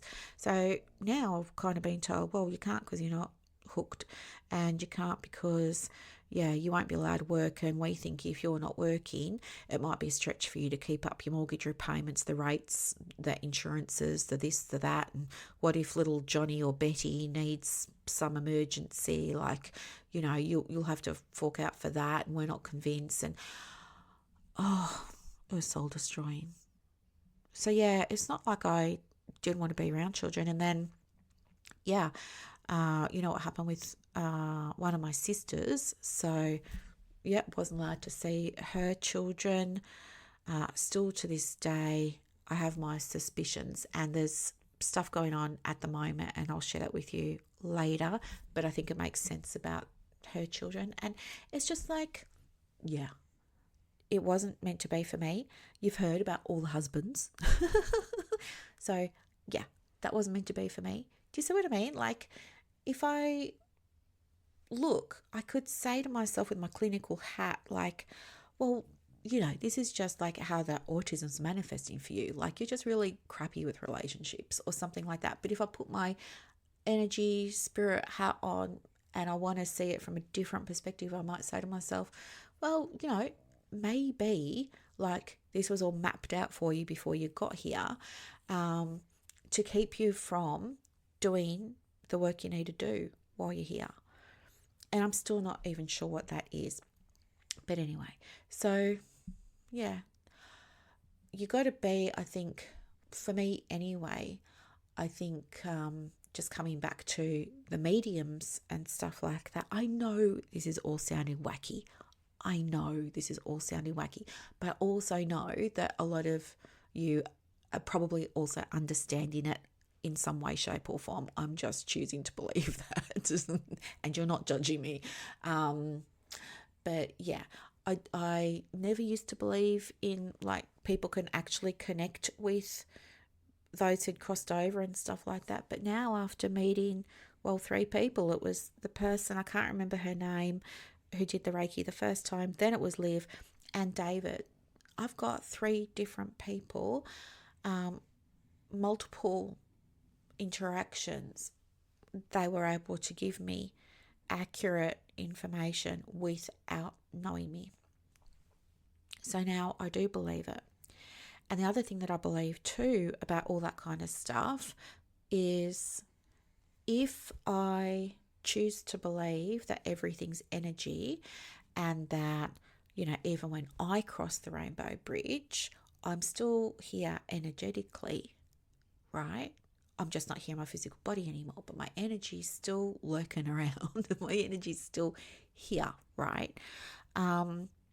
Then I also choose to believe, because I know that energy is measured by, the things we measure it by for our senses, whether it's wave lengths for sound and stuff like that, frequency, vibration, that's all energy, right? Wi-Fi is energy. We don't see it, but it works. Therefore, we know that it's there.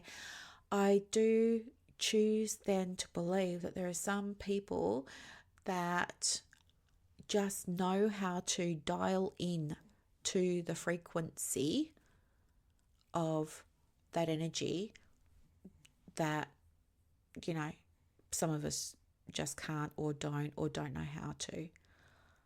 There must be, like, I believe we all operate on different frequencies and vibrations and wavelengths and things like that. I do believe that, which means that then I must also believe that there are people who, it's like when I was first learning about manifesting, I learned that it's like manifesting 101, right? You're thinking, oh, well, how can you just conjure stuff up out of thin air? It's nothing about conjuring stuff up out of thin air. It's about vibration. And we know this subsequently now. I'm just saying subsequently, but I mean, there's so much research on it. If you want to dig around and have a look, you find the stuff. But anyway, Joe Dispenza, he's pretty mainstream, and all of his stuff is science-backed, evidence-based, the neuroscience, this, that, and the other, and the monks, all the studies that have been done on the monks with vibration and frequency and everything. So yeah, I do believe it's a whole thing, but I must. When I was learning about it, the analogy was shared with me about, how you can have, again, showing my age totally, but my mum used to have a Volvo, and we used to listen to the radio because the cassette player was jammed, right? One of us was poking a pencil in it, trying to get a jammed cassette out, and anyway, ended up breaking the actual cassette deck player thing that was in the car. So we had to rely on the radio, and you had to dial a knob, and in between the stations, you'd hear white noise like static.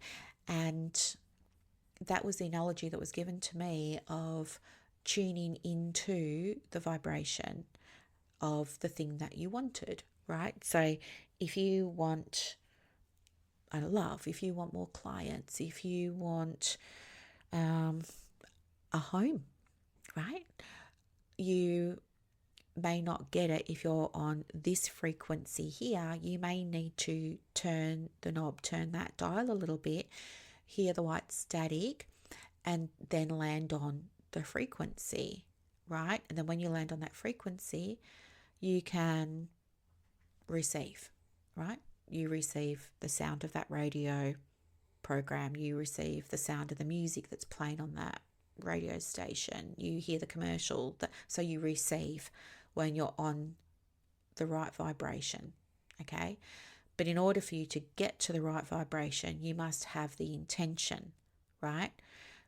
The intention of, this is what I want.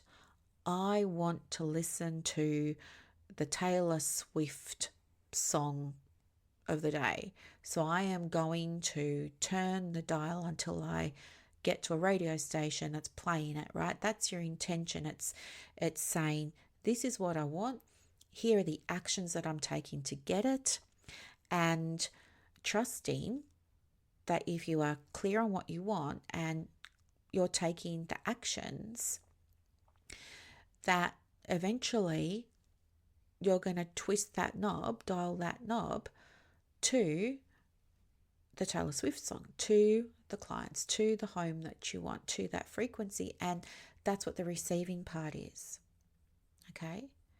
Now, it's not your job in manifesting, it's not your job to figure out the how. This can be a struggle for some people because, especially when you're new to the whole idea of manifesting, you're still in that mindset, I guess, of, well, if I don't work hard, it's not going to happen. And if I don't do all of these things, it's not going to happen. So the thing is, like, yes, you need a plan. The plan is keep twisting the dial until you land on Taylor Swift, right? And you might need to try a few different ways to turn the dial. Maybe you need to dial it clockwise and nothing's happening. And so you come back the next day and you move the dial more clockwise and you get to the end and that dial will not twist anymore and it's still not working.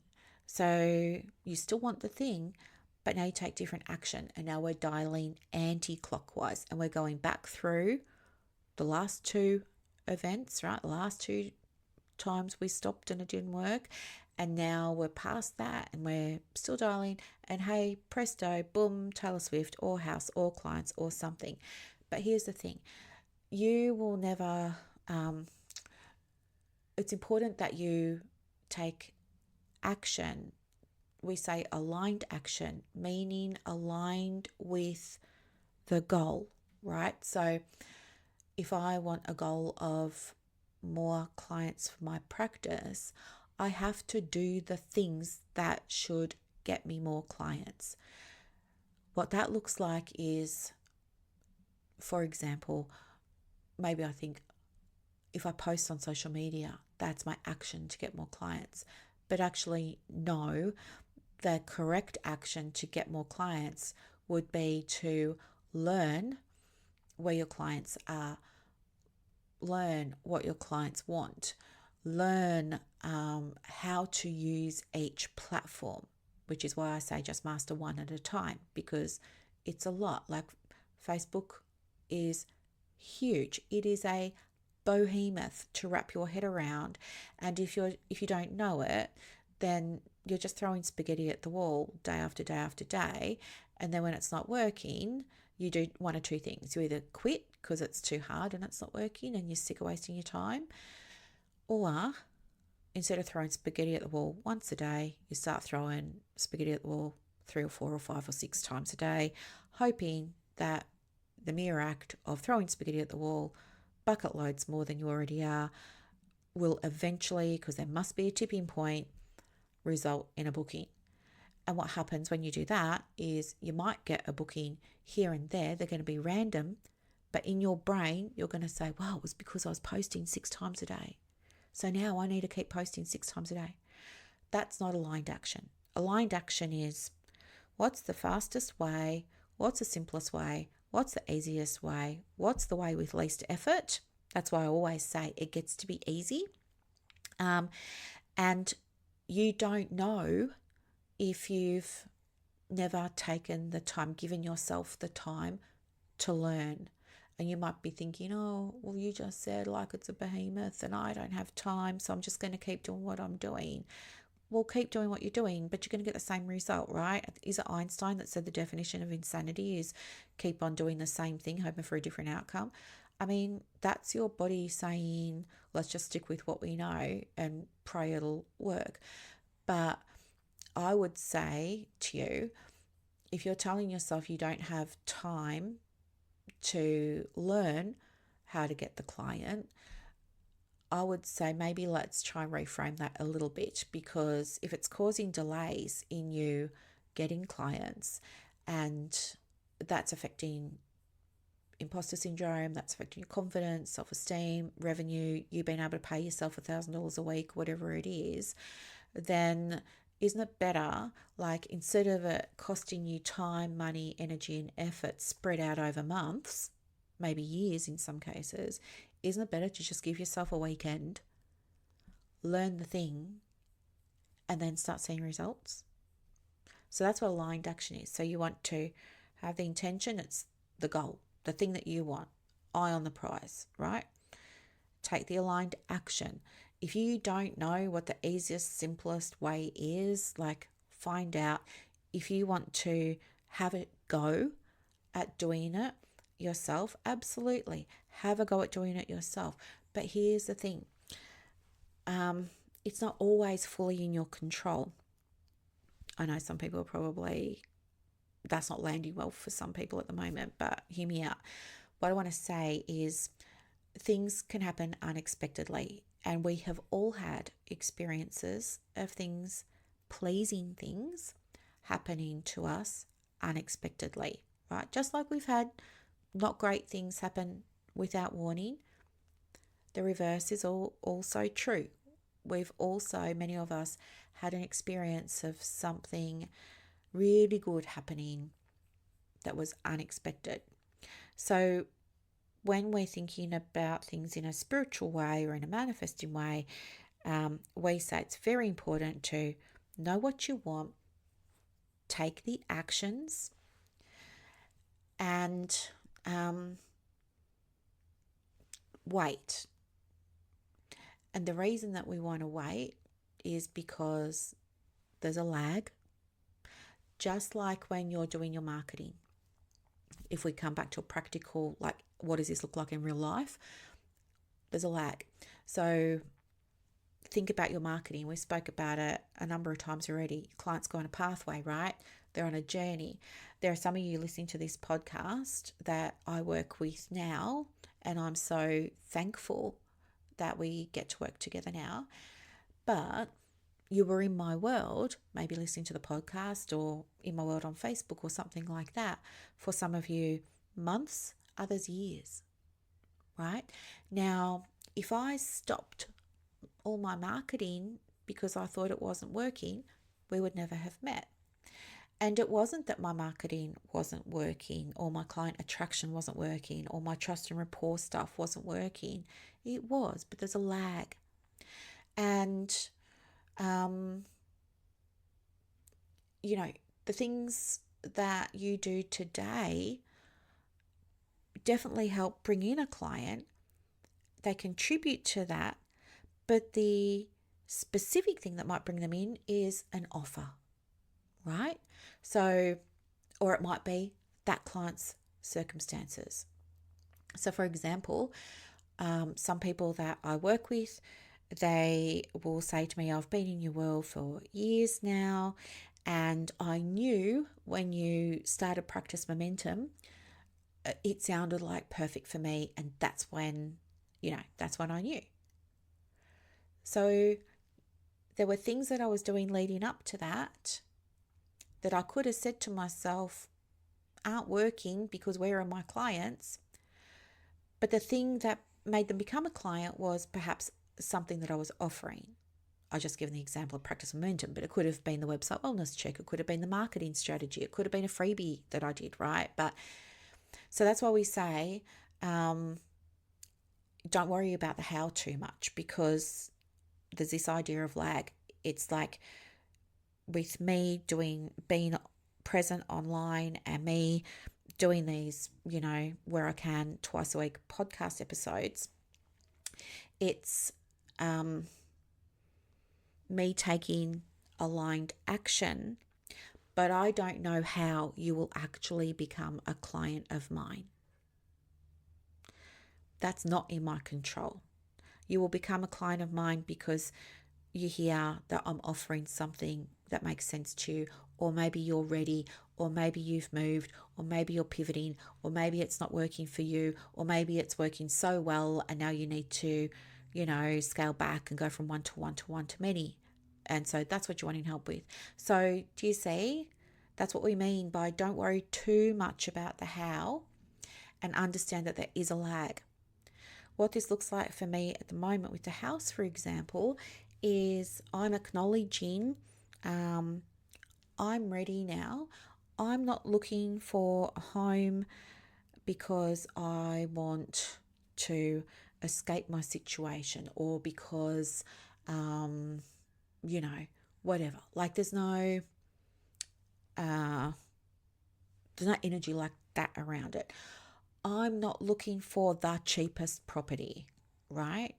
Which is what I would have done in the past. I'm not doing that. I'm not, I don't know. You get the idea. So I'm very clear.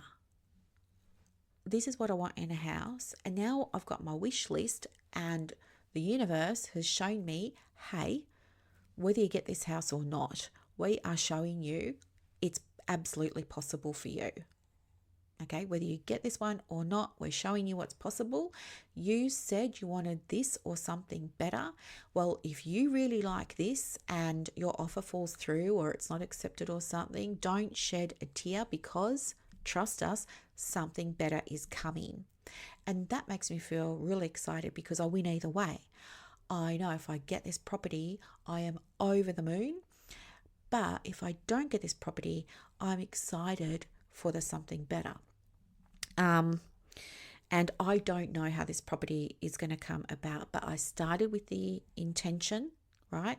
I want to listen to Taylor Swift, therefore I'm going to alter the knob on the radio. So I've got my intention, I know what I want, I'm clear.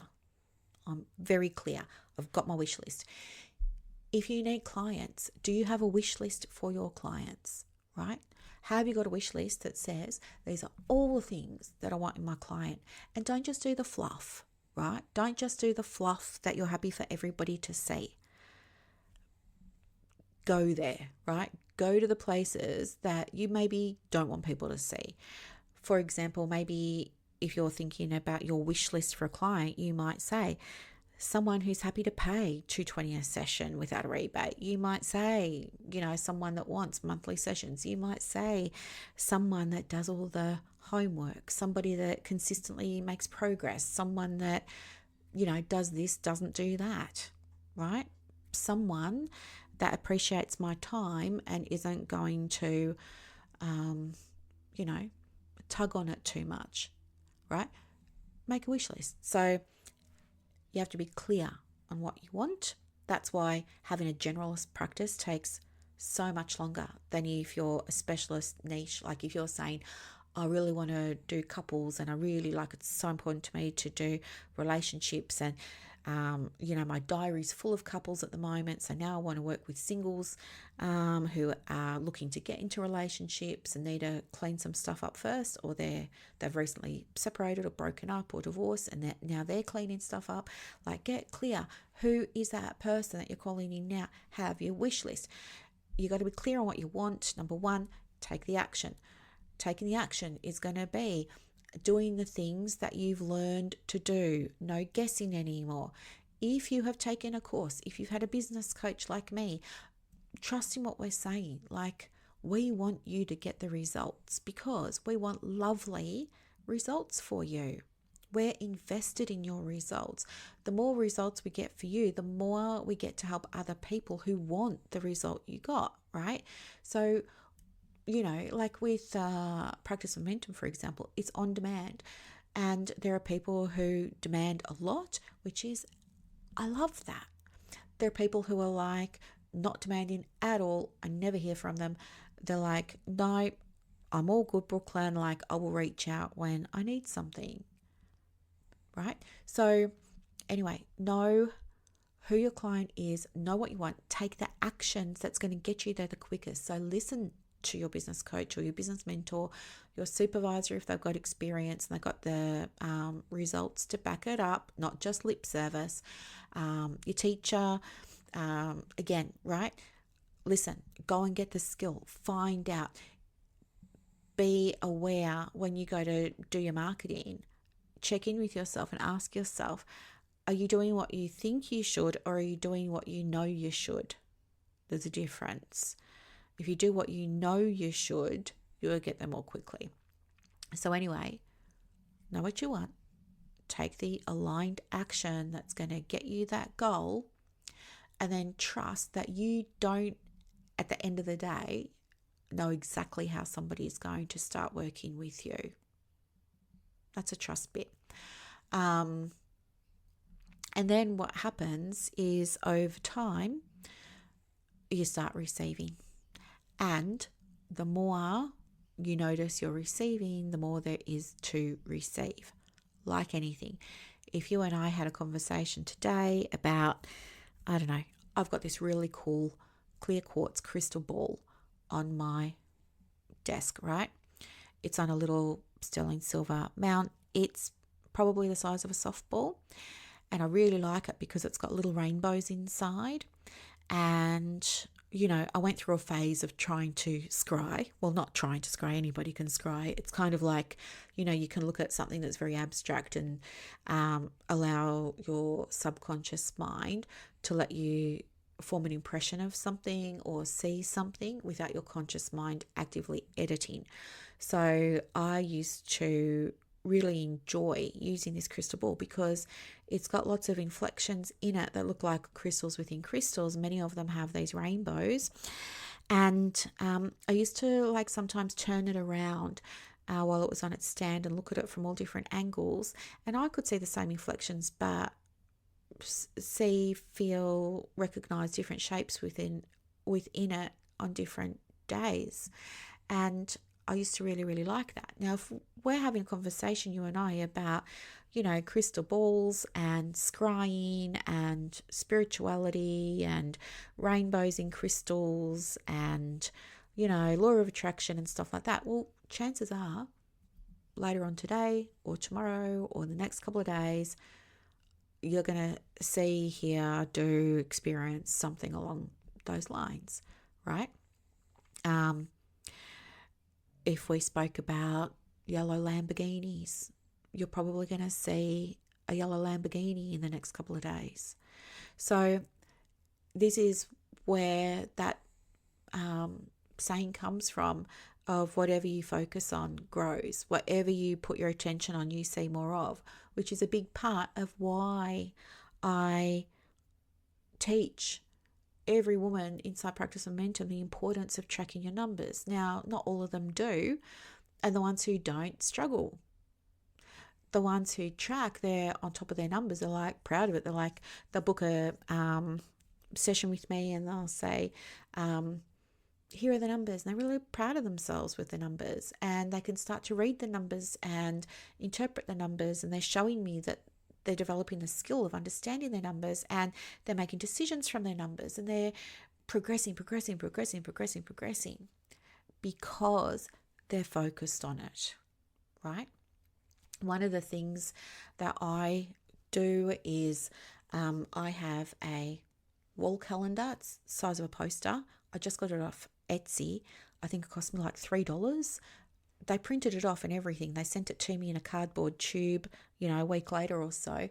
And it's just a vertical poster. It just very plain, just says 2026 year planner across the top. I'm looking at it now. It's got 4 rows of 3. All right.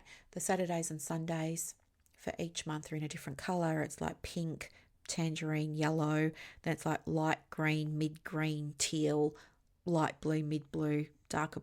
You get the idea. And then it's all just grids, right? So each month is a grid of the 30 odd, 7x4 or 7x5 grid. And what I've done is I've got sticky notes in different colors. And anytime somebody has joined Practice Momentum, I've blessed the energy of that person. I've expressed appreciation. I've expressed gratitude. I have written a note in my journal expressing gratitude and of all the dreams and the hopes that I have for this person during their time together. And I journal about where they are now and all of the things that I see being possible for them. And that feels really, really good. And then when I've done that, I get my little sticky notes in all different colors. And if they're renewing their program or they're going into Ascend or something like that, they get pink. And I just, chop up the little sticky note, I put a little star on it or a little love heart on it and their initials, and I put it on my calendar, right? It's different colors for different things. But now I can look at my calendar and I can see at a glance my business progress. I can see at a glance, like my containers, my clients, and it's like a vision board. And the more that I focus on that, the more sticky notes get put on the board. It's not the first time. Like last year, you might recall I had a progress jar, rewards jar. I got it off Amazon. You can still get them on Amazon. I think they're about $10 or $15 or something. But anyway, it's a plywood little jar thing. It's got perspex over the front, so it's clear plywood on the back, perspex on the front, and it's got like a little slot up the top, aka money box style, and you drop in little stars. And yeah, last year when I got new clients and stuff like that, I used to write their name on a star, go through this whole process that I told you about, and then drop the star into a jar. And so it was a constant visual reminder of who I am, who I want to be, who I'm helping, a constant reminder of, their progress, my progress, why I do this. It's like beautiful.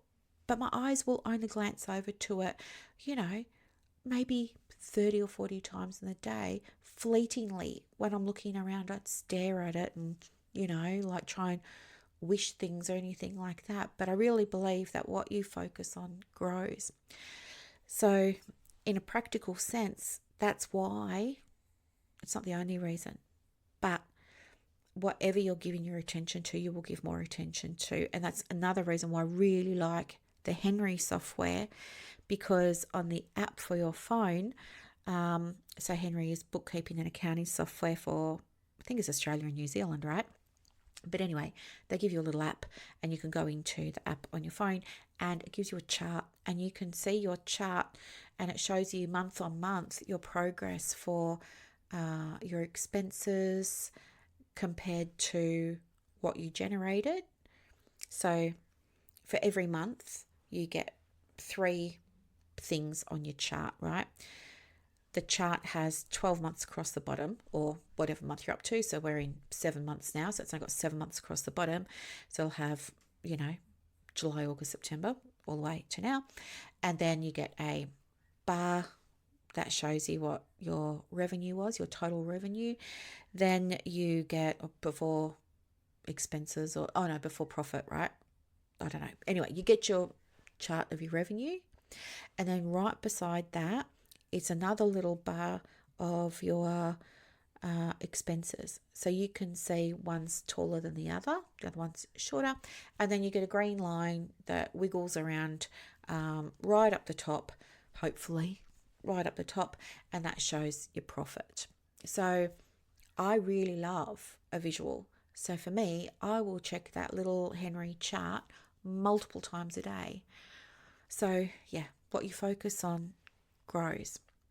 So focus on, if you're saying, I need more clients, I don't have enough clients, my diary's empty, where's your attention? It's on lack. It's on scarcity. So what are you going to get? You're going to see more lack and more scarcity. In, an evidence-based way, this is neuroscience. This is a part of your brain called the reticular activating system, and its job is to filter out all of the information in the whole wide world that you have access to, and it uses your beliefs to do that. So if you believe it's not working, I can't get clients, no one wants to book a session with me, I only have one client.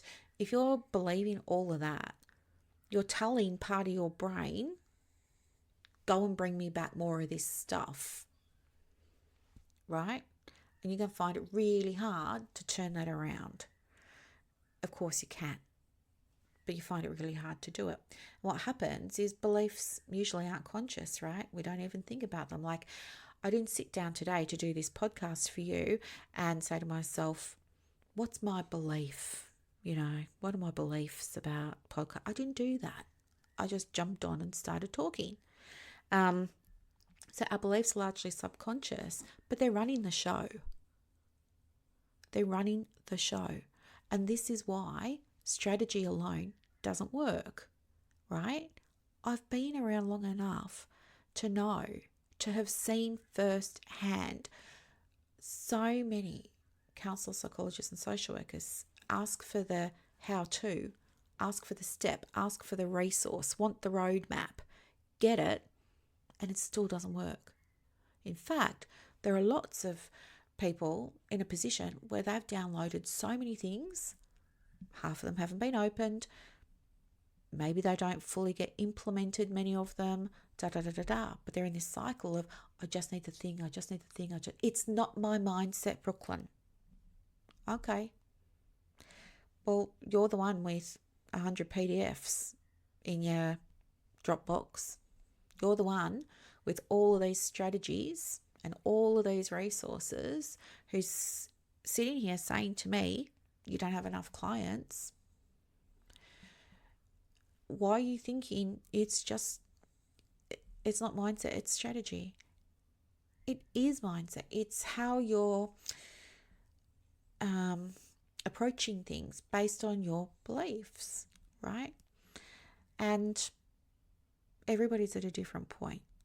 We might not always be ready to look at stuff. It's just easier not to look at it. I get that. And so if you're in that place, it's just going to take you a lot longer than somebody who believes something differently. For example, if you're believing that you're trying and it's not working, or, this one happens inside Practice Momentum. People learn how to write copy for their websites. They'll update their website. A few weeks later, they're upset because it's not working. So now they want to put it all back to the way it was. And, I'm saying, no, leave it. Like, it's got to do its thing. Like, leave it for 90 days. That's really hard to sit on your hands when you need clients. You don't have any. You want to be doing something. So sometimes I'll go back in and tinker around with the website a little bit more, which all it does is reset. Well, it resets their nervous system because now they feel like they're back in control. But it also resets everything behind the scenes, the invisible stuff we don't see with Google, and it delays their progress, right? Versus if somebody else who was redoing copy for their website looked at it this way and they said, I'm in the process of learning what needs to go on my website in order for me to attract clients, and I'm in the process of learning about marketing, and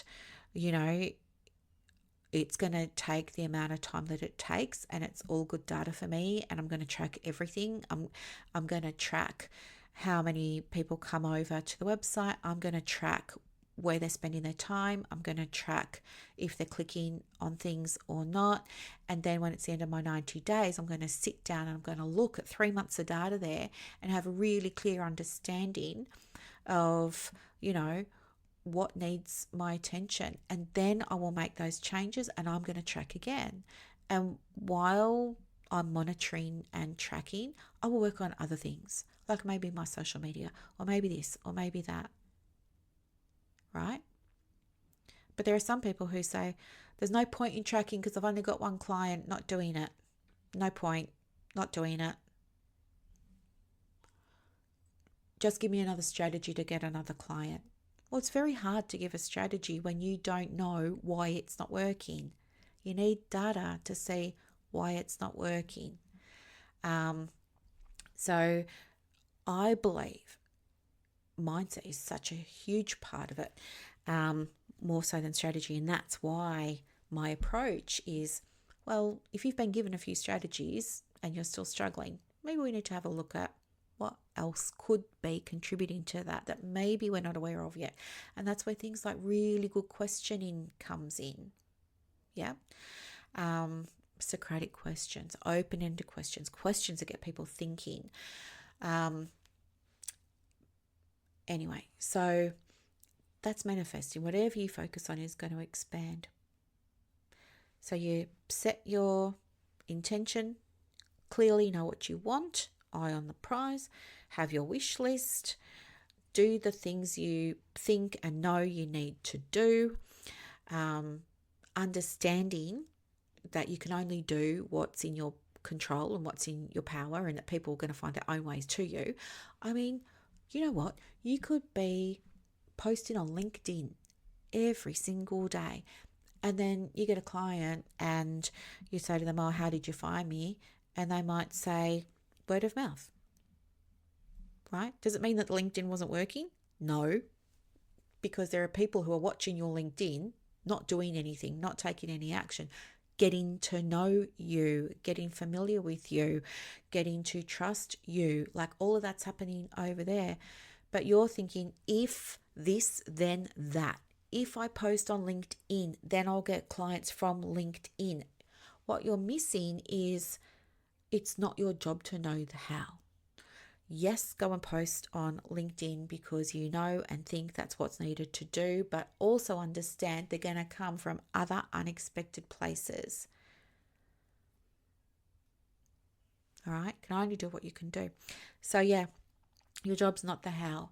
And when you're taking those actions, understanding that your job's not the how, and that people are going to find you or connect with you, or you're going to find your house, or whatever it is, your next big love, your next fur baby, like whatever it is, your next crystal, you're understanding that you're lined up for it now. You're lined up for it. And now you're just in, let's call it the white noise, right? You've got your intention, know what you want clearly. You're in the action taking phase of turning the dial. When you turn the dial, it's all fuzzy. There's no clarity, is there? There's no clarity. That's why it's fuzzy. It's like shh, like that. It's white noise or fuzzy, fuzzy, fuzzy, fuzzy. It doesn't mean that you're not moving the needle. It doesn't mean that you're not twisting that dial. What happens if you're just twisting that dial and it's fuzz, fuzz, fuzz, and then you're like, this isn't working. I'm going to try something else. I'm going to pivot. I'm going to start something else all from scratch. And you stop turning that dial. And what if the next dial was the radio station with the Taylor Swift song that you could hear loud and clear? What if you're meant to receive? Because this is the other thing too. And there is clinical research on this in peer-reviewed journals. You can go and Google it. You can ask Perplexity. Speak to whoever you want. This is a legit fact too. There's a lot of research that says people give up just before they were about to get the result. There's so much research of that. People trying and thinking that whatever they wanted should have happened by this point. And so they just down tools and they go back to square one. When they were just one day, one client, one inquiry, one post, one episode away from the thing that they wanted. That's a fact. People give up. Right, there's a name for it. It's a phenomenon. I don't remember what the name for it is, but anyway, it's a real thing. People giving up just before the moment that they would have been successful, and they never know. Never know. And maybe you might have been in that position too. Maybe I might have been in that position too. I generally don't quit, as you probably know. I don't think I've ever really quit anything. You know who, my DOG, named Buddy, he is the opposite of me like that. If I give him, he's smart ass, right? He picks up tricks pretty quickly. But if I give him something like, I don't know, a new toy, and maybe it's an IQ toy, he's got 2 IQ toys that he refuses to use. And they're fully loaded with treats. The best treats, like cheese, which he loves. And, he had a go, couldn't figure it out, gives up, and he's happy to not have the treat, even though he really loves it. Total opposite. Me, I'll be sitting there persevering until I figured the thing out. But he is different to me. Anyway, And then once you've been taking those actions and you're in that fuzzy white noise space, stay there. Stay in the fuzz. Because sooner or later, you're going to line up to the thing that you want. And that's when you receive. Yep.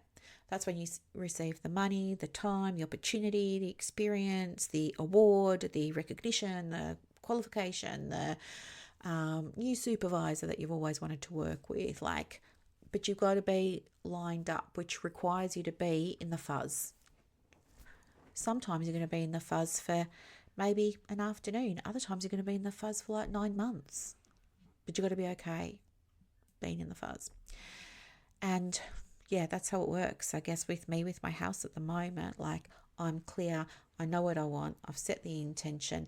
I'm taking the actions I know I need to take, and I know them because I've got a conveyancer, I've got a lawyer, I've got the estate agent, I've got the broker. I'm getting the information. I'm not winging it, right? I didn't watch something on YouTube about how to do all of this. I'm actually getting information from people and I'm using it. I'm not using ChatGPT to help me figure out how to put an offer in on a house. No way. I want actual, proper, reliable information, because this is the other thing.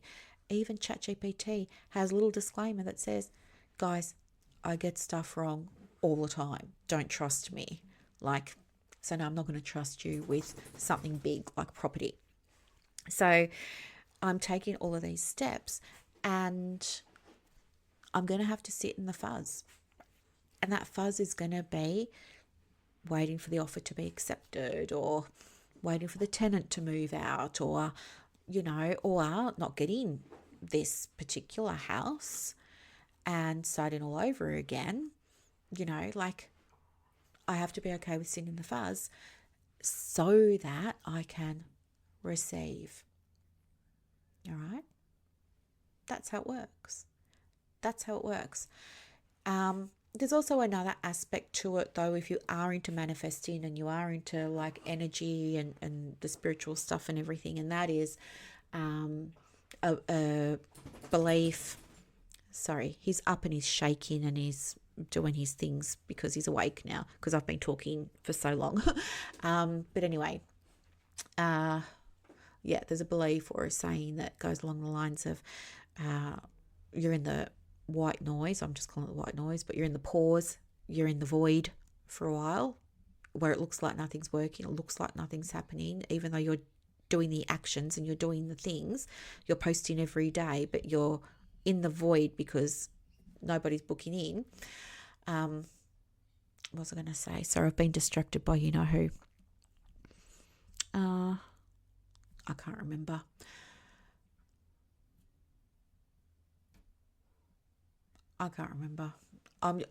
The universe needs to arrange things. That's right. So this is the belief. This is what is also spoken about. This idea that you're going to be in the void, although you're taking the steps and you're using the strategies and you're taking the actions, you're still not seeing the result that you want. Like in my case, it's like the offer's accepted. You're still not seeing the result that you want. It's because the universe needs time to reorganize things. It's got to do its thing, but it's also got to do the thing that's in the highest good for everybody that's involved. And sometimes that can take time. So by way of example, I might apply this by saying, okay, who are the people that are involved in me getting this home? Well, it's me, it's my broker, it's my conveyancer, it's the estate agent, it's the lawyer, it's the tenant, it's the people that work at all the places where the documentation needs to come from, land titles and, all of that. Everybody's involved. It's probably the guy who's got to come out and do the final reading on the gas and the water meters and stuff for settlement. It's maybe the people who are selling the property, right? Maybe there's stuff going on for them that needs to be organised and rearranged before they can agree or not to the offer.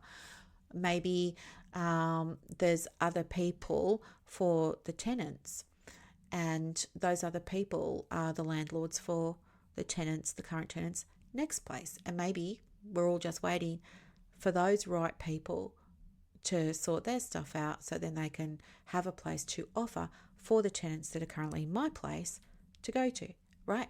There are so many moving parts, and when you think about it like that, it kind of, to me anyway, it makes sense that, yeah, okay, if I am going to trust that there's only so much I can do and the rest is beyond me, and I think about all these people who are involved and all the steps that they're going to have to take,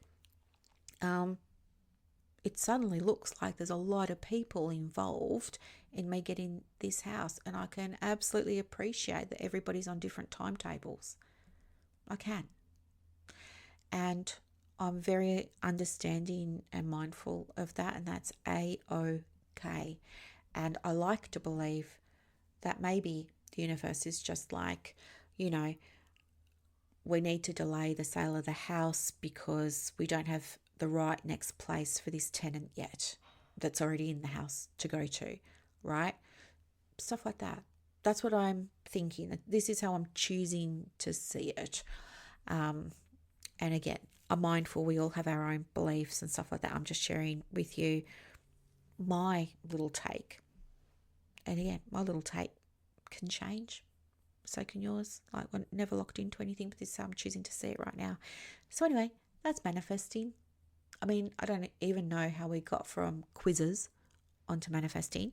And I've been talking all morning, and I'm going to go because you probably have heard enough and your minds are probably swimming with things that you agree with, don't agree with, new information, old information, wondering what it might look like for you or not, all the things, I'm sure.